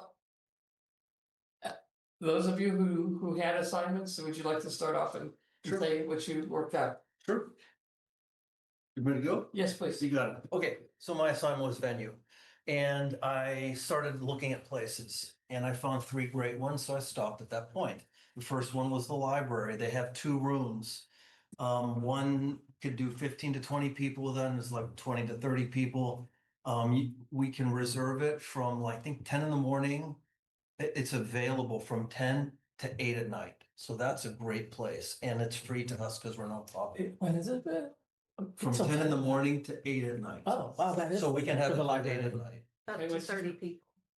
One room is 15 to 20, and other was like 20 to 30. They have 2 conference rooms Big. at the library. Awesome. Okay, what's your second? Second place I went to was the senior center. They have a beautiful conference room there too. I talked to them. It's available to us. I have to, she gave me a contract that I haven't studied yet. It might be some minimal cost to us. But again, awesome parking, awesome conference room. I went to one other place. Do you know the capacity for that one? It looked like about 15 to 20 people. And at a table, which is shaped like this, and then there's room on the outside. So there's other chairs. So it wouldn't be limited to just a horseshoe shaped area just like this. So there's other room in there too. The last place I went to it's the Coastside Chamber area office, Crystalline's place. Yeah, yeah. She has an awesome conference room that would fit around 15 to 20 people. It has its own entranceway. It's beautiful also, set up for Zoom.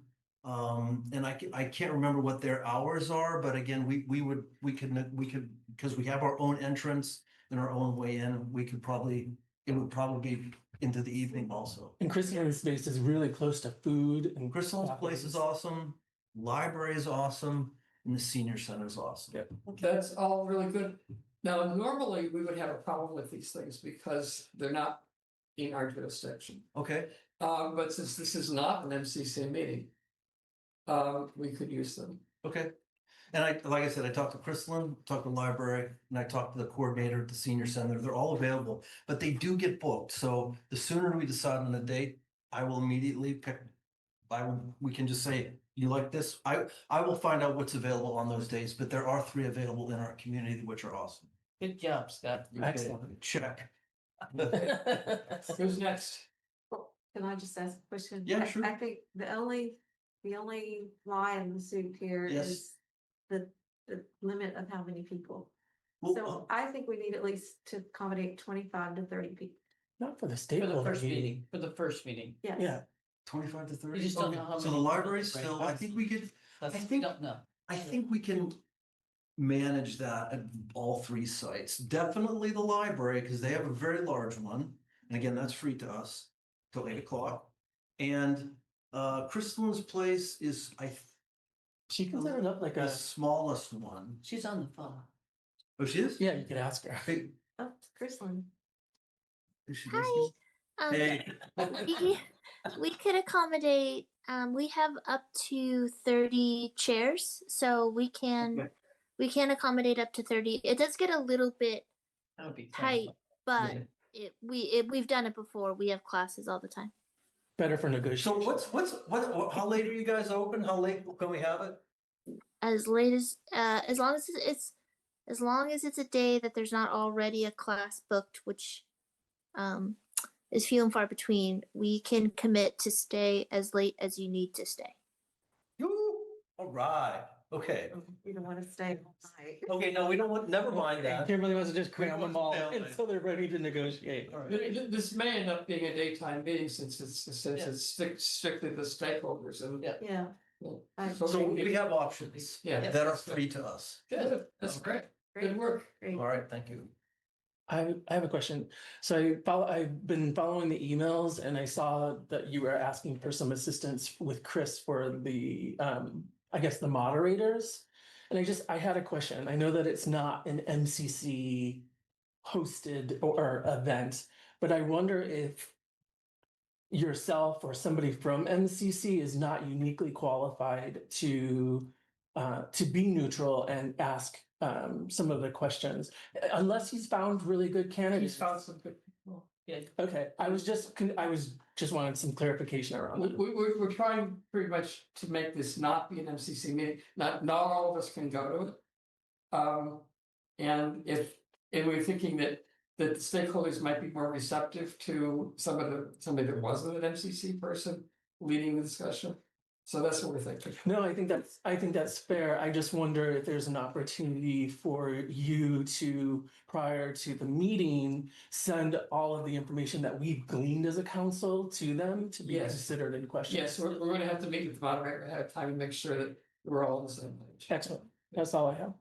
That's helpful, yes. So do you want to say anything about what Chris has come up with, or is that? I actually don't know because I haven't had a chance to talk to him since. He told me he had two. I honestly do not recall the names, but he told me. I looked at the two. Oh, same. One I thought was excellent.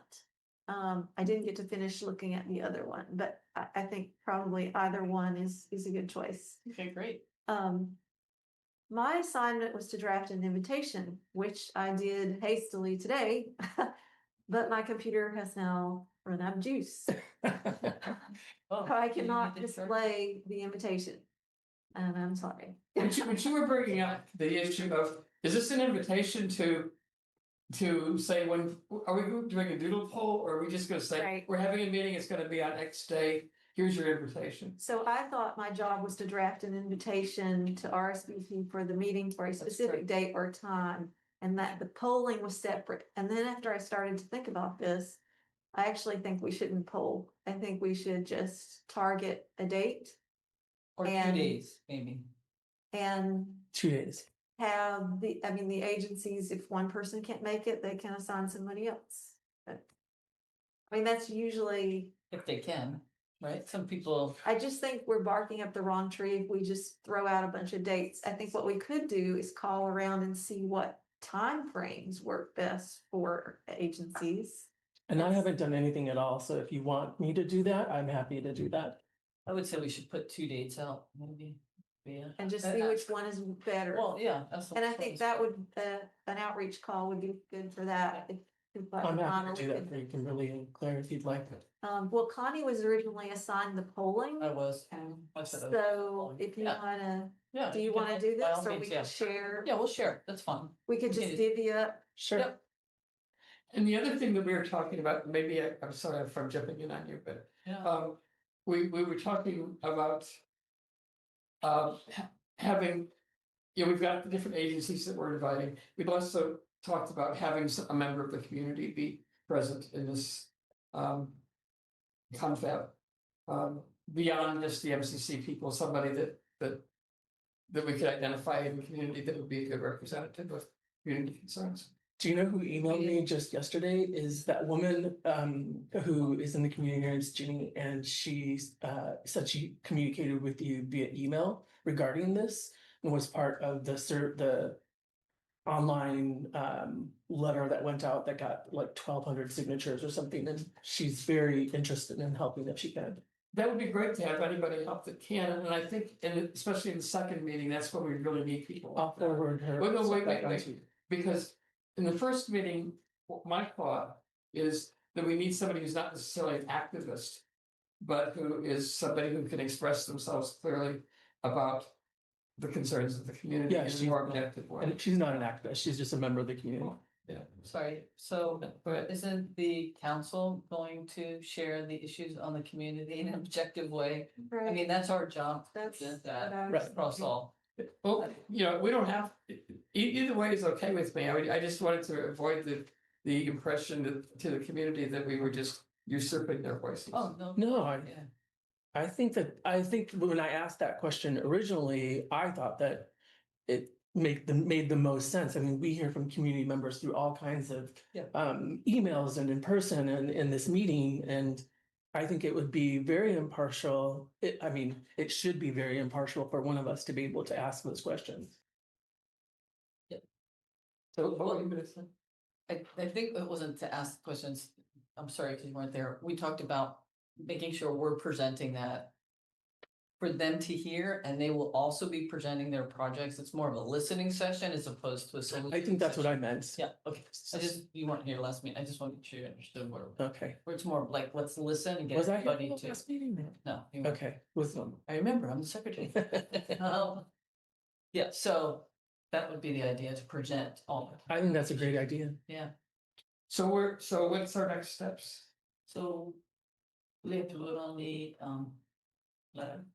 The invitation or We don't have it Vote though. on the letter because I know. can't pull it up. You want this chart? since it's not an MCC, don't you can think go God's email, got Claire? what- Since it's not an MCC event, will she send it It hasn't via been email and have us yay or nay it? Okay, so can we do it via mail? Can we? Yeah, I don't know, since you got a good point.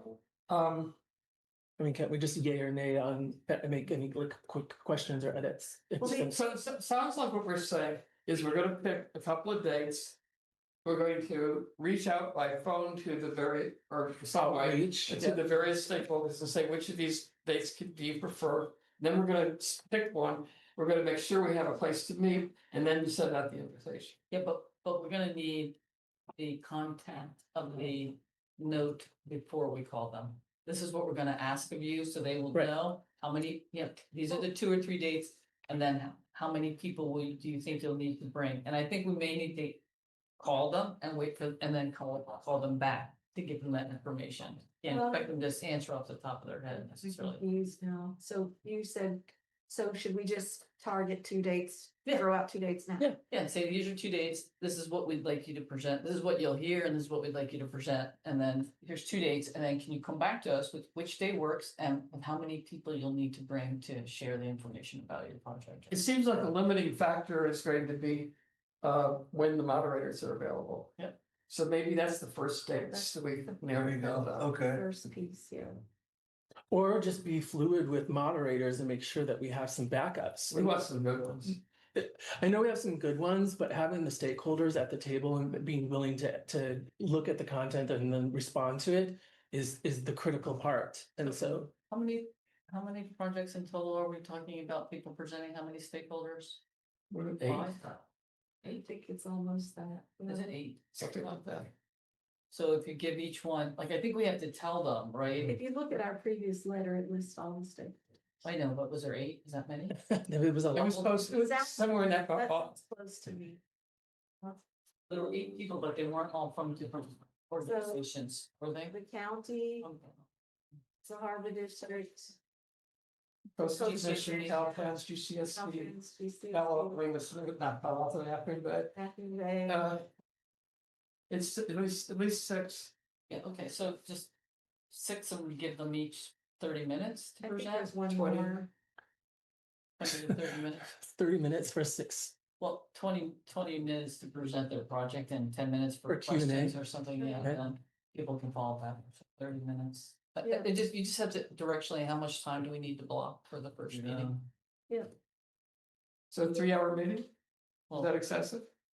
I think it'll be more than that. I I think think it'll you have be to more set than the ground that. rules and, go through what the intent of the meeting is, and then you have to present the communities as well. So I think it'll be more like a 4 or 5 hour meeting.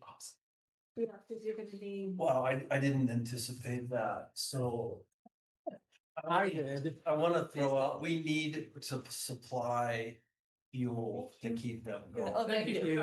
Thanks, yeah. That's all right. And call Steve, talk to him. Yes, we will. Okay. Yeah, we're gonna have to fuel this meeting with donuts and coffee or something.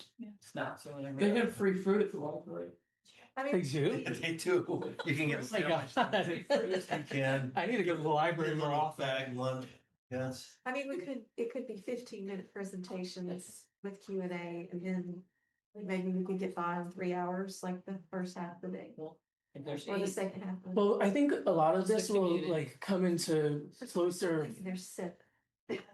I think a lot of this will come into closer focus when we do the outreach and talk to the individuals and see what amount of time that they have to give to this. But I do think it would be 2 conversations. We could talk about what we are asking of them and what they're prepared to present, and then get back to them. yeah. And can I ask one more question too? How are we going to capture the information that we get from this meeting? You can't record it. Okay, So I think in these types of meetings, somebody has always been a note taker. I'm happy to show up and to take notes if needed. Sometimes they ask for charts and to be able to put working ideas up. It would just depend. wouldn't each stakeholder be able to share their presentation with the other stakeholders? Oh, sure, I but would think so. Huh? I would think so. So I think Yeah. that's the information that has but to get. I know shared. I know what the stakeholders are all planning on doing. I want to know about their interaction So together. the outcomes, right? Yeah, the What they finish outcomes. The meeting with, the next steps, Right. key points, that kind of stuff. And that's, I would be totally fine to volunteer to do that. Oftentimes a facilitator does that too, right? Yeah. They should do that and they should, you know. I'm just saying, as the MCC is organizing it, if they want somebody to get up there and take, you know, outcomes and action items, next steps, I'm happy to do it. I think also we can ask them that comfort level with recording it, not for distribution, right? Yeah, for their own reference. I think that's probably a no-go, but we can offer it. I think if you do a simple, just non-disclosure or just a consent to be recorded in a limited capacity, that could work as well. Well, I reached out to Tim Fox and described to him what we were doing and wanted to make sure that we didn't run into any legal snags, and he has not answered me. We're not getting any response from the county at all, which is kind of why I wanted to use the time that we had with the two people that were here tonight as extensively as possible. Is Tim saying? I don't know. Maybe. I mean, that would be the first question is, can we ask for a consent to be recorded if only used within, you know, X capacity? We're not sharing it with the public. It's just as a reference tool, maybe something to be used to take detailed notes and distribute to the stakeholders themselves. I can tell you in similar meetings I've been or helped organize over the years, the facilitator usually works and appoints a note taker. So Yeah, they do. so you have, yeah.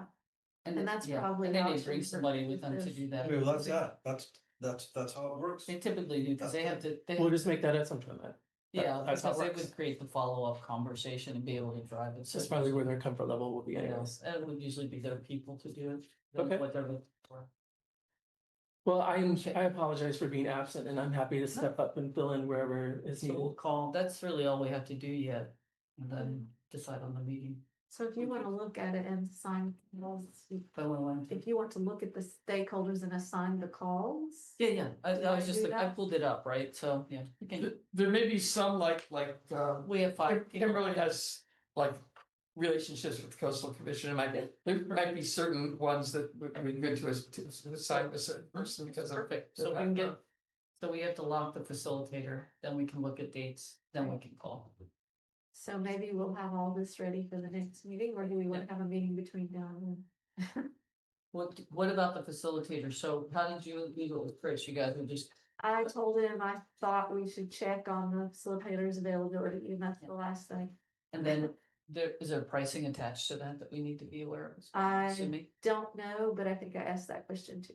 You Yeah, did, so I we should saw if there was any cost for the facilitator. So half day, maybe, assume a half day session at least, and then they'll have prep work for the next meeting. If they're gonna do the next meeting too, so. The next meeting is a public meeting, an MCC meeting. Yeah. Does anybody know when Chris is back or if? He told me he's back at the end of the weekend. He The told end me of the he's back- weekend? Yeah, he's back on Sunday night, he told me. Okay. Well, I asked him about giving him the laptop, so he's due back this weekend.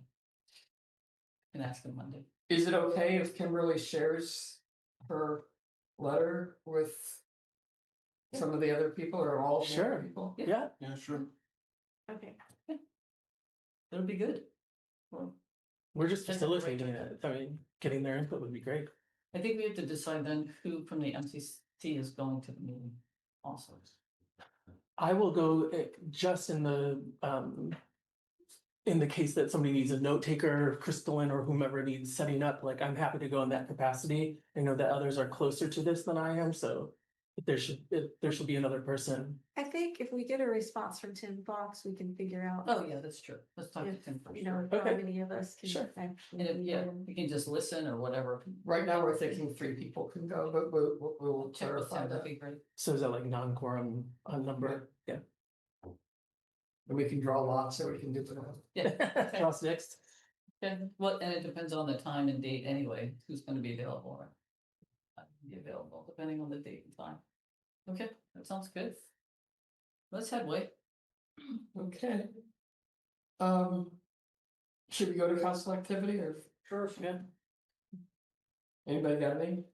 I have one question. What about public comment? What's your public comment? Go ahead.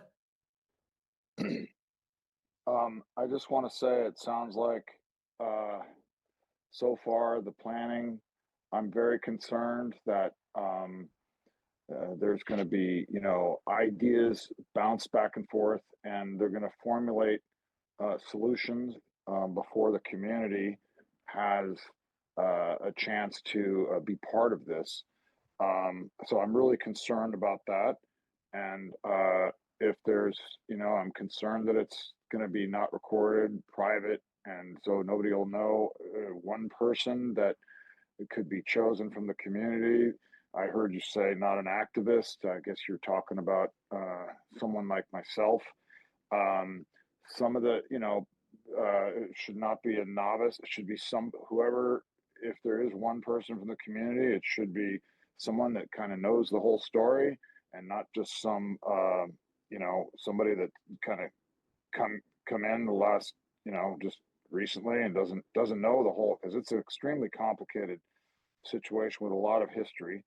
And so I don't like the idea of someone being there, essentially a community witness that would be reporting back to the community. I think it needs to be more in the open, daylight shining on this, community participation.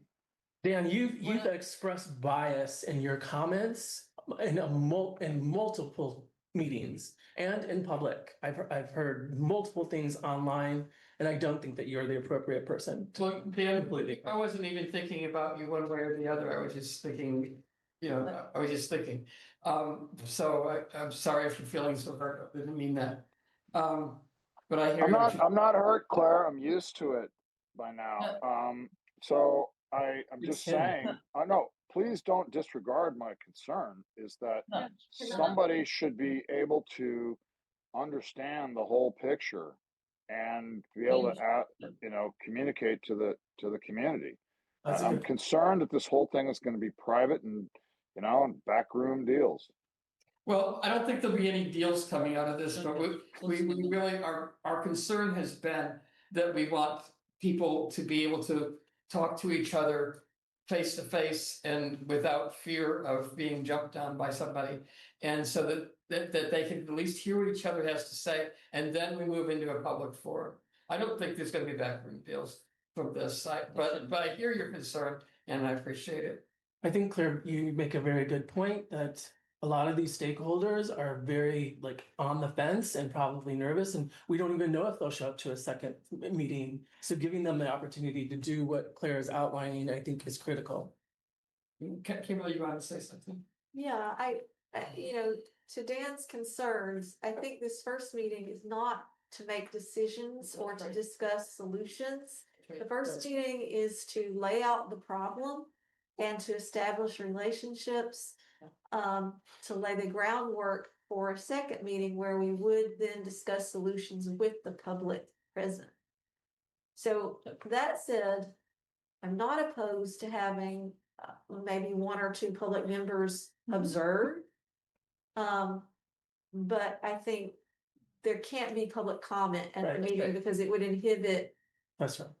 The interaction, and probably agencies would be not excited to attend. So I would be. does that help? I'd be opposed to a community person. I just wonder if the Something MCC is accountable missing to an me. opportunity because we're the ones hosting this. And if the MCC says Kimberly or Claire is going to attend or Scott is going to attend and observe, that would probably feel safer than just a community member. Well, that's good. That's good to hear. I mean, because we were just tossing the ideas around. Right. Yeah. I mean, at the They end are of the day, community members. we are the Yeah. representatives of the community, and if we're not trusted, if you think we're going into this meeting to cut a backroom deal, I mean, that concerns me. Because I think that's what the intent is here, and I don't think that's our role. Can you commit to have on the agenda that no discussion of solutions will be made? No, No. they're gonna talk about what they're gonna talk about. We're not, that's gonna be. Well, up to I'm we're not asking, digging into them. They'll have to come back to present them. We're not, Yeah. we're not, that's not gonna be any. I'm responding to Kimberly's suggestion. She said that, that the meeting is not to have discussion, it's about to getting people to kind of meet each other. It is a discussion. It is, This but discussion on solutions. Thank you. Was exactly what Kimberly said. It's to lay out the problem, Yes. right? To identify the problem and to think about ways to solve that, right? So that then we can get to the point where we can discuss solutions to the actual parking issue. Yeah, exactly to me, but it's open to the public. yeah, they may have to That's ask my each other, understanding. they may have to ask each other questions, right? Which may, to get a better understanding, like, is A or B possible, but not C type thing, and just to get some feedback. But I'm hoping for synergy with them. One person says, we're doing this, and one person says, I'm doing this, and they're both doing the same thing. I just hope for more efficiency, better outcomes, and Willingness. and that's, so I think we have next steps, Yeah. So, Connie and I went to the Chamber of Commerce meeting. I don't have a whole lot to say about it. What else does anybody want to report? I went to a Chamber of Commerce meeting as well. It seemed like a lot of events from different community members. I did. That was 2 months ago, right? Yeah. I have a question. Well, it's actually, I can wait until it's future agenda items. Scott, go ahead. Oh, okay. So it was thrown out to me to do some research on the RV issues that we may be experiencing now or in the future.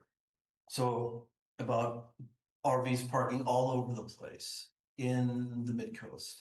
So I did some research on the computer, and I drove around, took some pictures of RVs all over the place. And then I went to both sheriff's office, the one on Kelly and the one over here in Moss Beach, and talked to people there. And if you want me to get into the details, I can present on all that stuff later. And if that's what you guys want. But Not right now. Not now, but there is a solution in progress that either Maricel or Ray Mueller referenced when they were talking to us today. So it's known and in progress. So if you wanted the details, I can do a PowerPoint on that. It's already done. So That's future agendas. that's future. If you want me to, you just tell me when you want me to do it. No, okay, so we moved from future agendas. Okay. Now you've got another thing. I did. You do for that. You go ahead, and I just lost mine, so. Okay, so I went, they had, the monthly, they had the Coastal Emergency Action Plan meetings. That was on Friday. 2 things that came out of it. I mean, people talk about the work that they've done. They did a shakeout in one of the communities, CERT does, which is great, which a lot of us focus on emergency.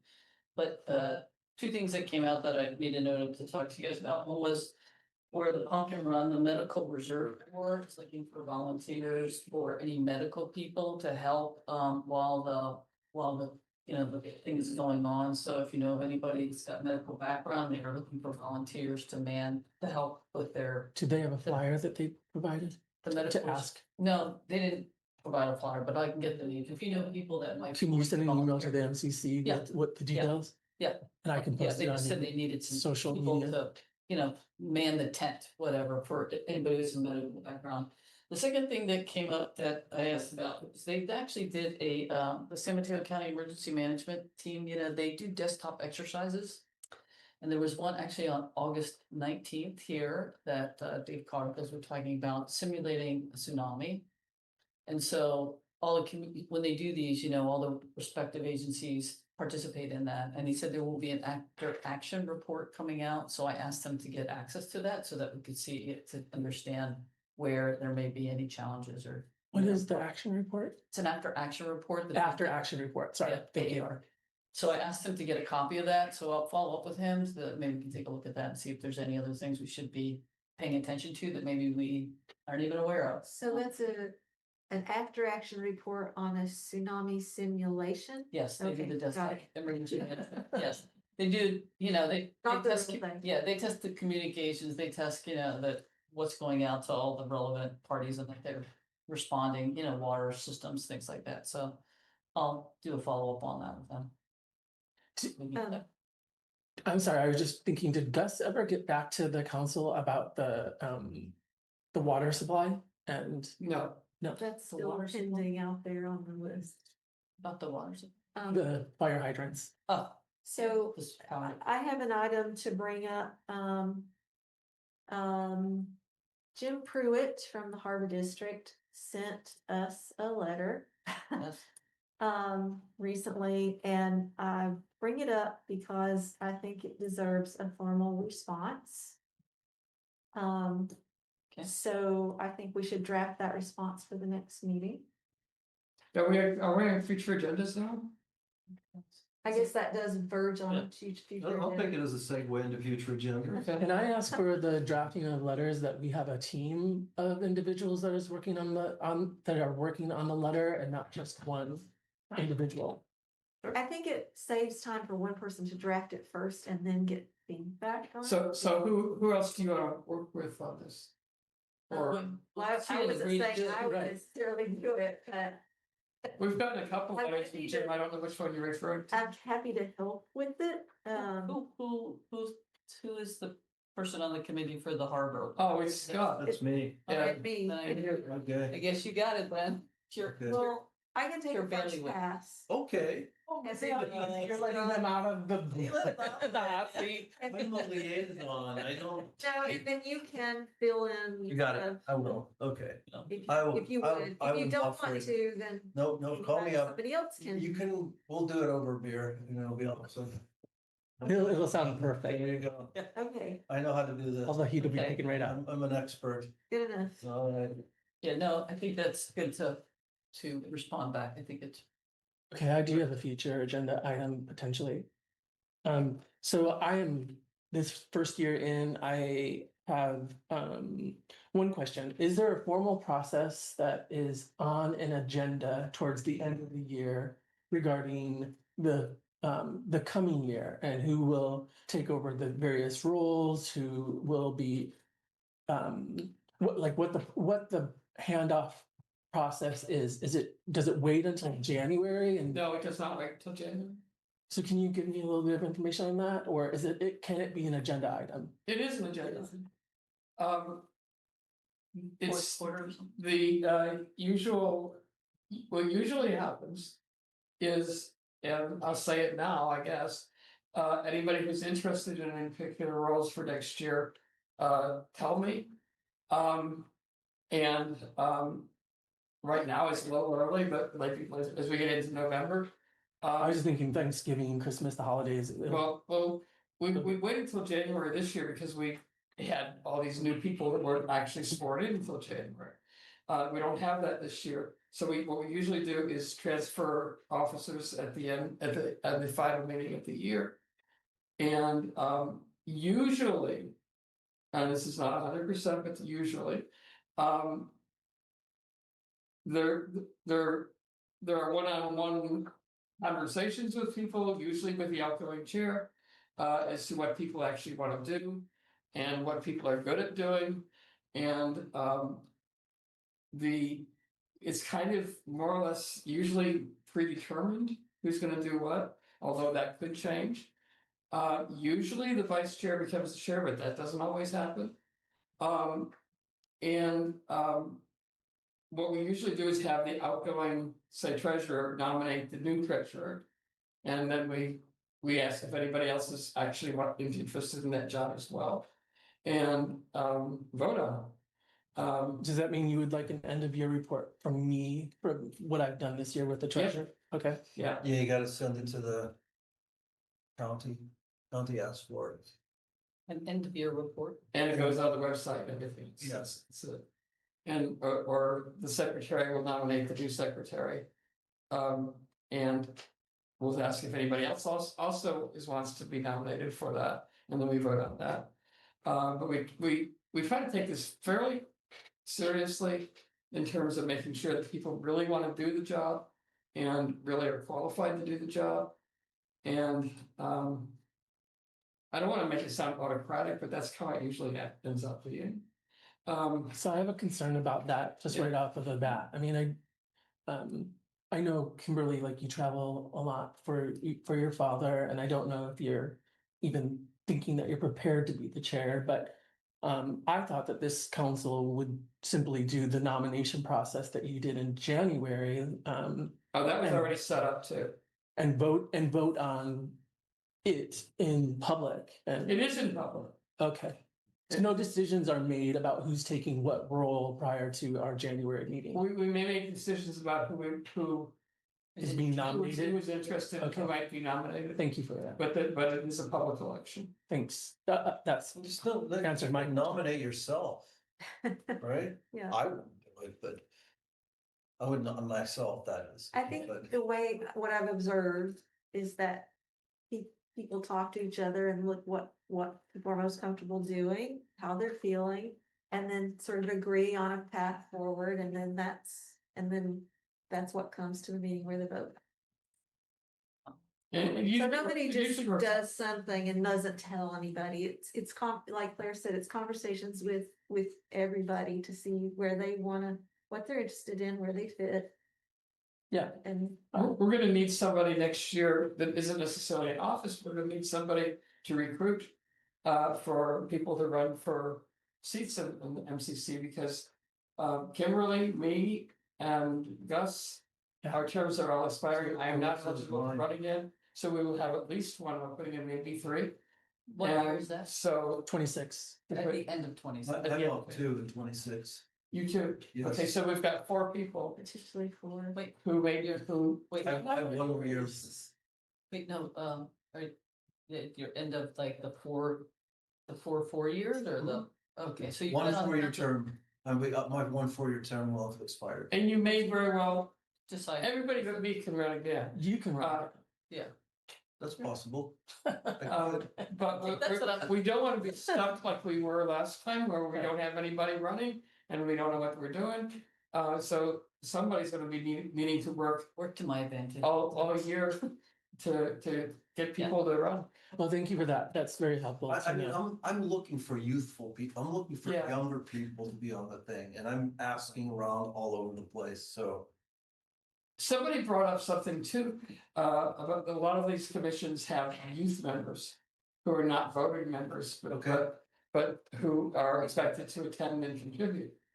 We could consider, as we set up things for next year, whether we wanna entertain that. I think it sounds like a brilliant idea. yeah, it sounds great. Yeah, that's a good idea. I met a 19-year-old at the post office 2 days ago that was putting flyers up for, I think it was Seal Cove, and like talking about like his family and their house over there, and I was like, wow. Sounds like a budding I think it would be good. I think it'd be good to do it, but we have to be clear about expectations of them doing something, right? And I think Gus could probably be very helpful with that, 'cause he's got a lot of interest. Didn't he bring in our intern who quit on Yeah. 2? After one. Can I mention one more One set agenda of item? meetings. So I think Ray was trying to nudge us into writing a letter Yes. for the records request for MSW/SAM closed meeting Yep. regarding legal exposure. That's right. That's right. Okay, I just wrote that down. I have no idea what that means, but I think that Well, he we also should. said something about the record release for that. Yeah, the record And release. that he was specifically like us to write to advocate that they Right. release records for that. That's what Scott's saying. Yeah. That's just. So Is it the same I thing? think maybe next meeting. we Sorry, should talk Lon. about Oh, what we're gonna leave me- do. Yes, request. Kimberly and I will be meeting with him next week, Okay, so maybe we Okay, can clarify exactly what he's looking for. okay, if you can just tell us what he would like us to write a letter about, that would be awesome regarding the Moss Beach. MSW, blah, blah, blah. And I'm assuming there's a timeline for that, so Yeah, it might it's be okay. timely. Before the meeting. So what we have set up for next meeting, we have Camille Young coming to talk about the standards that they're developing for dark skies, which is not an ordinance, but a standard. We have another person from planning coming because they want to rezone part of the Midcoast to allow for more housing development. So we don't know exactly what that's about, but we need to hear it. I did talk to Captain Chichok, whatever his name is. Yeah, and he said that right now is not a good time for him to talk. But in the next 1 or 2 meetings, he would be happy to come do an update. So that's what I've got set up so far. I just wonder if in hearing some of the things that we talked about, if it wouldn't be a good time to just have maybe an informational update on the things that we have not gotten to or that we started some progress on and had it so that we can think about the next 2 months really critically. Well, actually, that's what I was thinking of doing at the last meeting of the year when we do the new officers. I think that would be is to have just devote a whole lot of time to what have we done this year? What still haven't we not achieved that we tried to do? It's still, and it needs to be carried over. Well, I was looking at it online before I came here tonight. Yeah. Is there an opportunity for us to have a special meeting that is really like a deep dive for us where the public can listen in, but where we're really like looking at all of the things that have happened that we've done and kind of figure out where the gaps and the holes are in the business kind of list that we created during our retreat? Yeah, well, I think that would be another retreat or it would be the last meeting of the year. I do think we need to do it. Do you have the ability to call like a special meeting for that? I do, but I don't necessarily think everybody wants to do it. Even if they do, that's fine, but I'm gonna have availability issues in December, yeah, no. so. In November is also tight. I don't have a calendar in front of me, but our meeting in November, there's one beginning of November, but then is the next one close to Thanksgiving? Yes, Yes, maybe it is. more Thanksgiving. So we'll need to move that meeting if we want 2 meetings in November. The same thing is true of December. One of our meetings is on Christmas Eve. I would be open to a special meeting with all of this like conflicts, because regardless of what's moving it, I think people are gonna be gone for the holidays. What? And I think that if you were able to do a special meeting, considering the holidays and the fact that some people are just gonna be gone the entire week of a holiday, for us to do a deeper dive, I would be open to that. I'm just saying right now in front of everybody. Well, one of the things, we were looking at the calendar and I guess we thought we might bring this up tonight too, it's awfully late, but we possibly have only 3 meetings the rest of the year. And if we want to, we can have 2 meetings in November and 2 meetings in December. They would just be like 1 week apart. And Don't kill me with the notes, man. Just kill me with the notes. They're gonna be really like summarized. so Can't we just put a recorder on the table? I think having anything that we do that would be in addition to the 1 meeting per month that we still have left, would be a special meeting. So can we agendize future meetings, like the actual, as you're stating, week Plan out. apart meetings at our Plan next out what we're doing. agenda to be on there? If you want to. Yeah, I mean, I think it's critical, especially since we're gonna be the last meeting of October on the 21st. Yeah, to establish the schedule for the rest of the year. Okay. That makes sense, because we have to figure out when we're all available for the second meeting in November. Do we need a second? Or the first meeting. We may not need a second meeting in December, I don't know. I just don't know how much it's gonna be. It feels like things are happening kind of fast. I know. And, And that's what happens at the end of the year. Then everybody's gone and then we have new so then we positions. have a new year. Okay, so are we adjourned? Well, no, No? Jim Pruitt, just to let you know, answered that he doesn't require a formal response in the chat. Who? Jim Pruitt. Said he was just simply offering to assist, doesn't need a formal response. So I don't know if you care about that. Okay, Jim, I appreciated your offer of help, and I think what we're trying to do is have with the stakeholder meetings, have everybody be sort of equal, nobody in charge.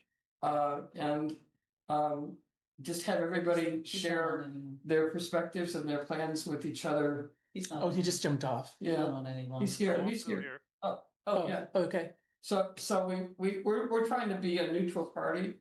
And so we don't really want to partner with anybody who is actually a stakeholder.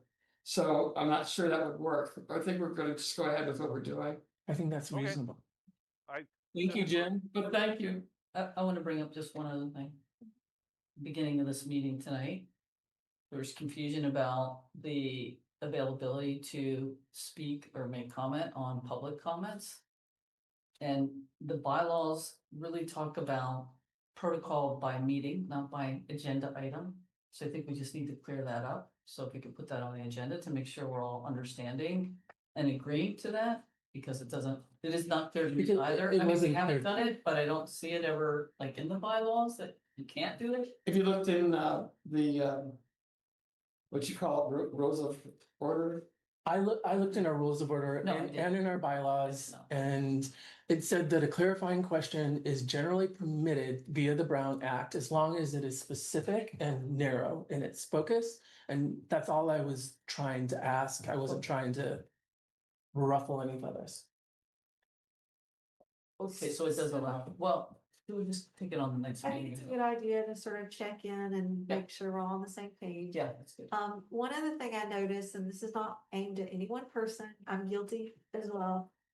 I think it's very confusing when you're in the chair seat and people start responding quickly before you can respond because Yeah, understood. it messes with your flow and you get kind of discombobulated. And so it would be really helpful, I think, to the chair or whoever has the floor, like if Scott's presenting something and he's calling on people, to let that person do fair. it and not jump in. I know sometimes it's hard not to jump in, but it really is not helpful to the person who's trying to do that To job. navigate it. I know I'm guilty of that and I apologize. We're all guilty of it. I mean, I just, We are all guilty that's of true. it, and we just need to be aware and not do You it. can kick me under the table if you'd like. You're one of the people that don't do it. yeah. Oh, well, don't do that then. No, we need the doers to get. I'm used to that. I respond to that. You're It's like, supposed to kick Kimberly and you. appropriate. Adjourn. Never mind. Are we Move it to adjourn. Yeah. Yeah, let's get out of here. Thank you. Thank you. Thank you, everybody. You guys made a very long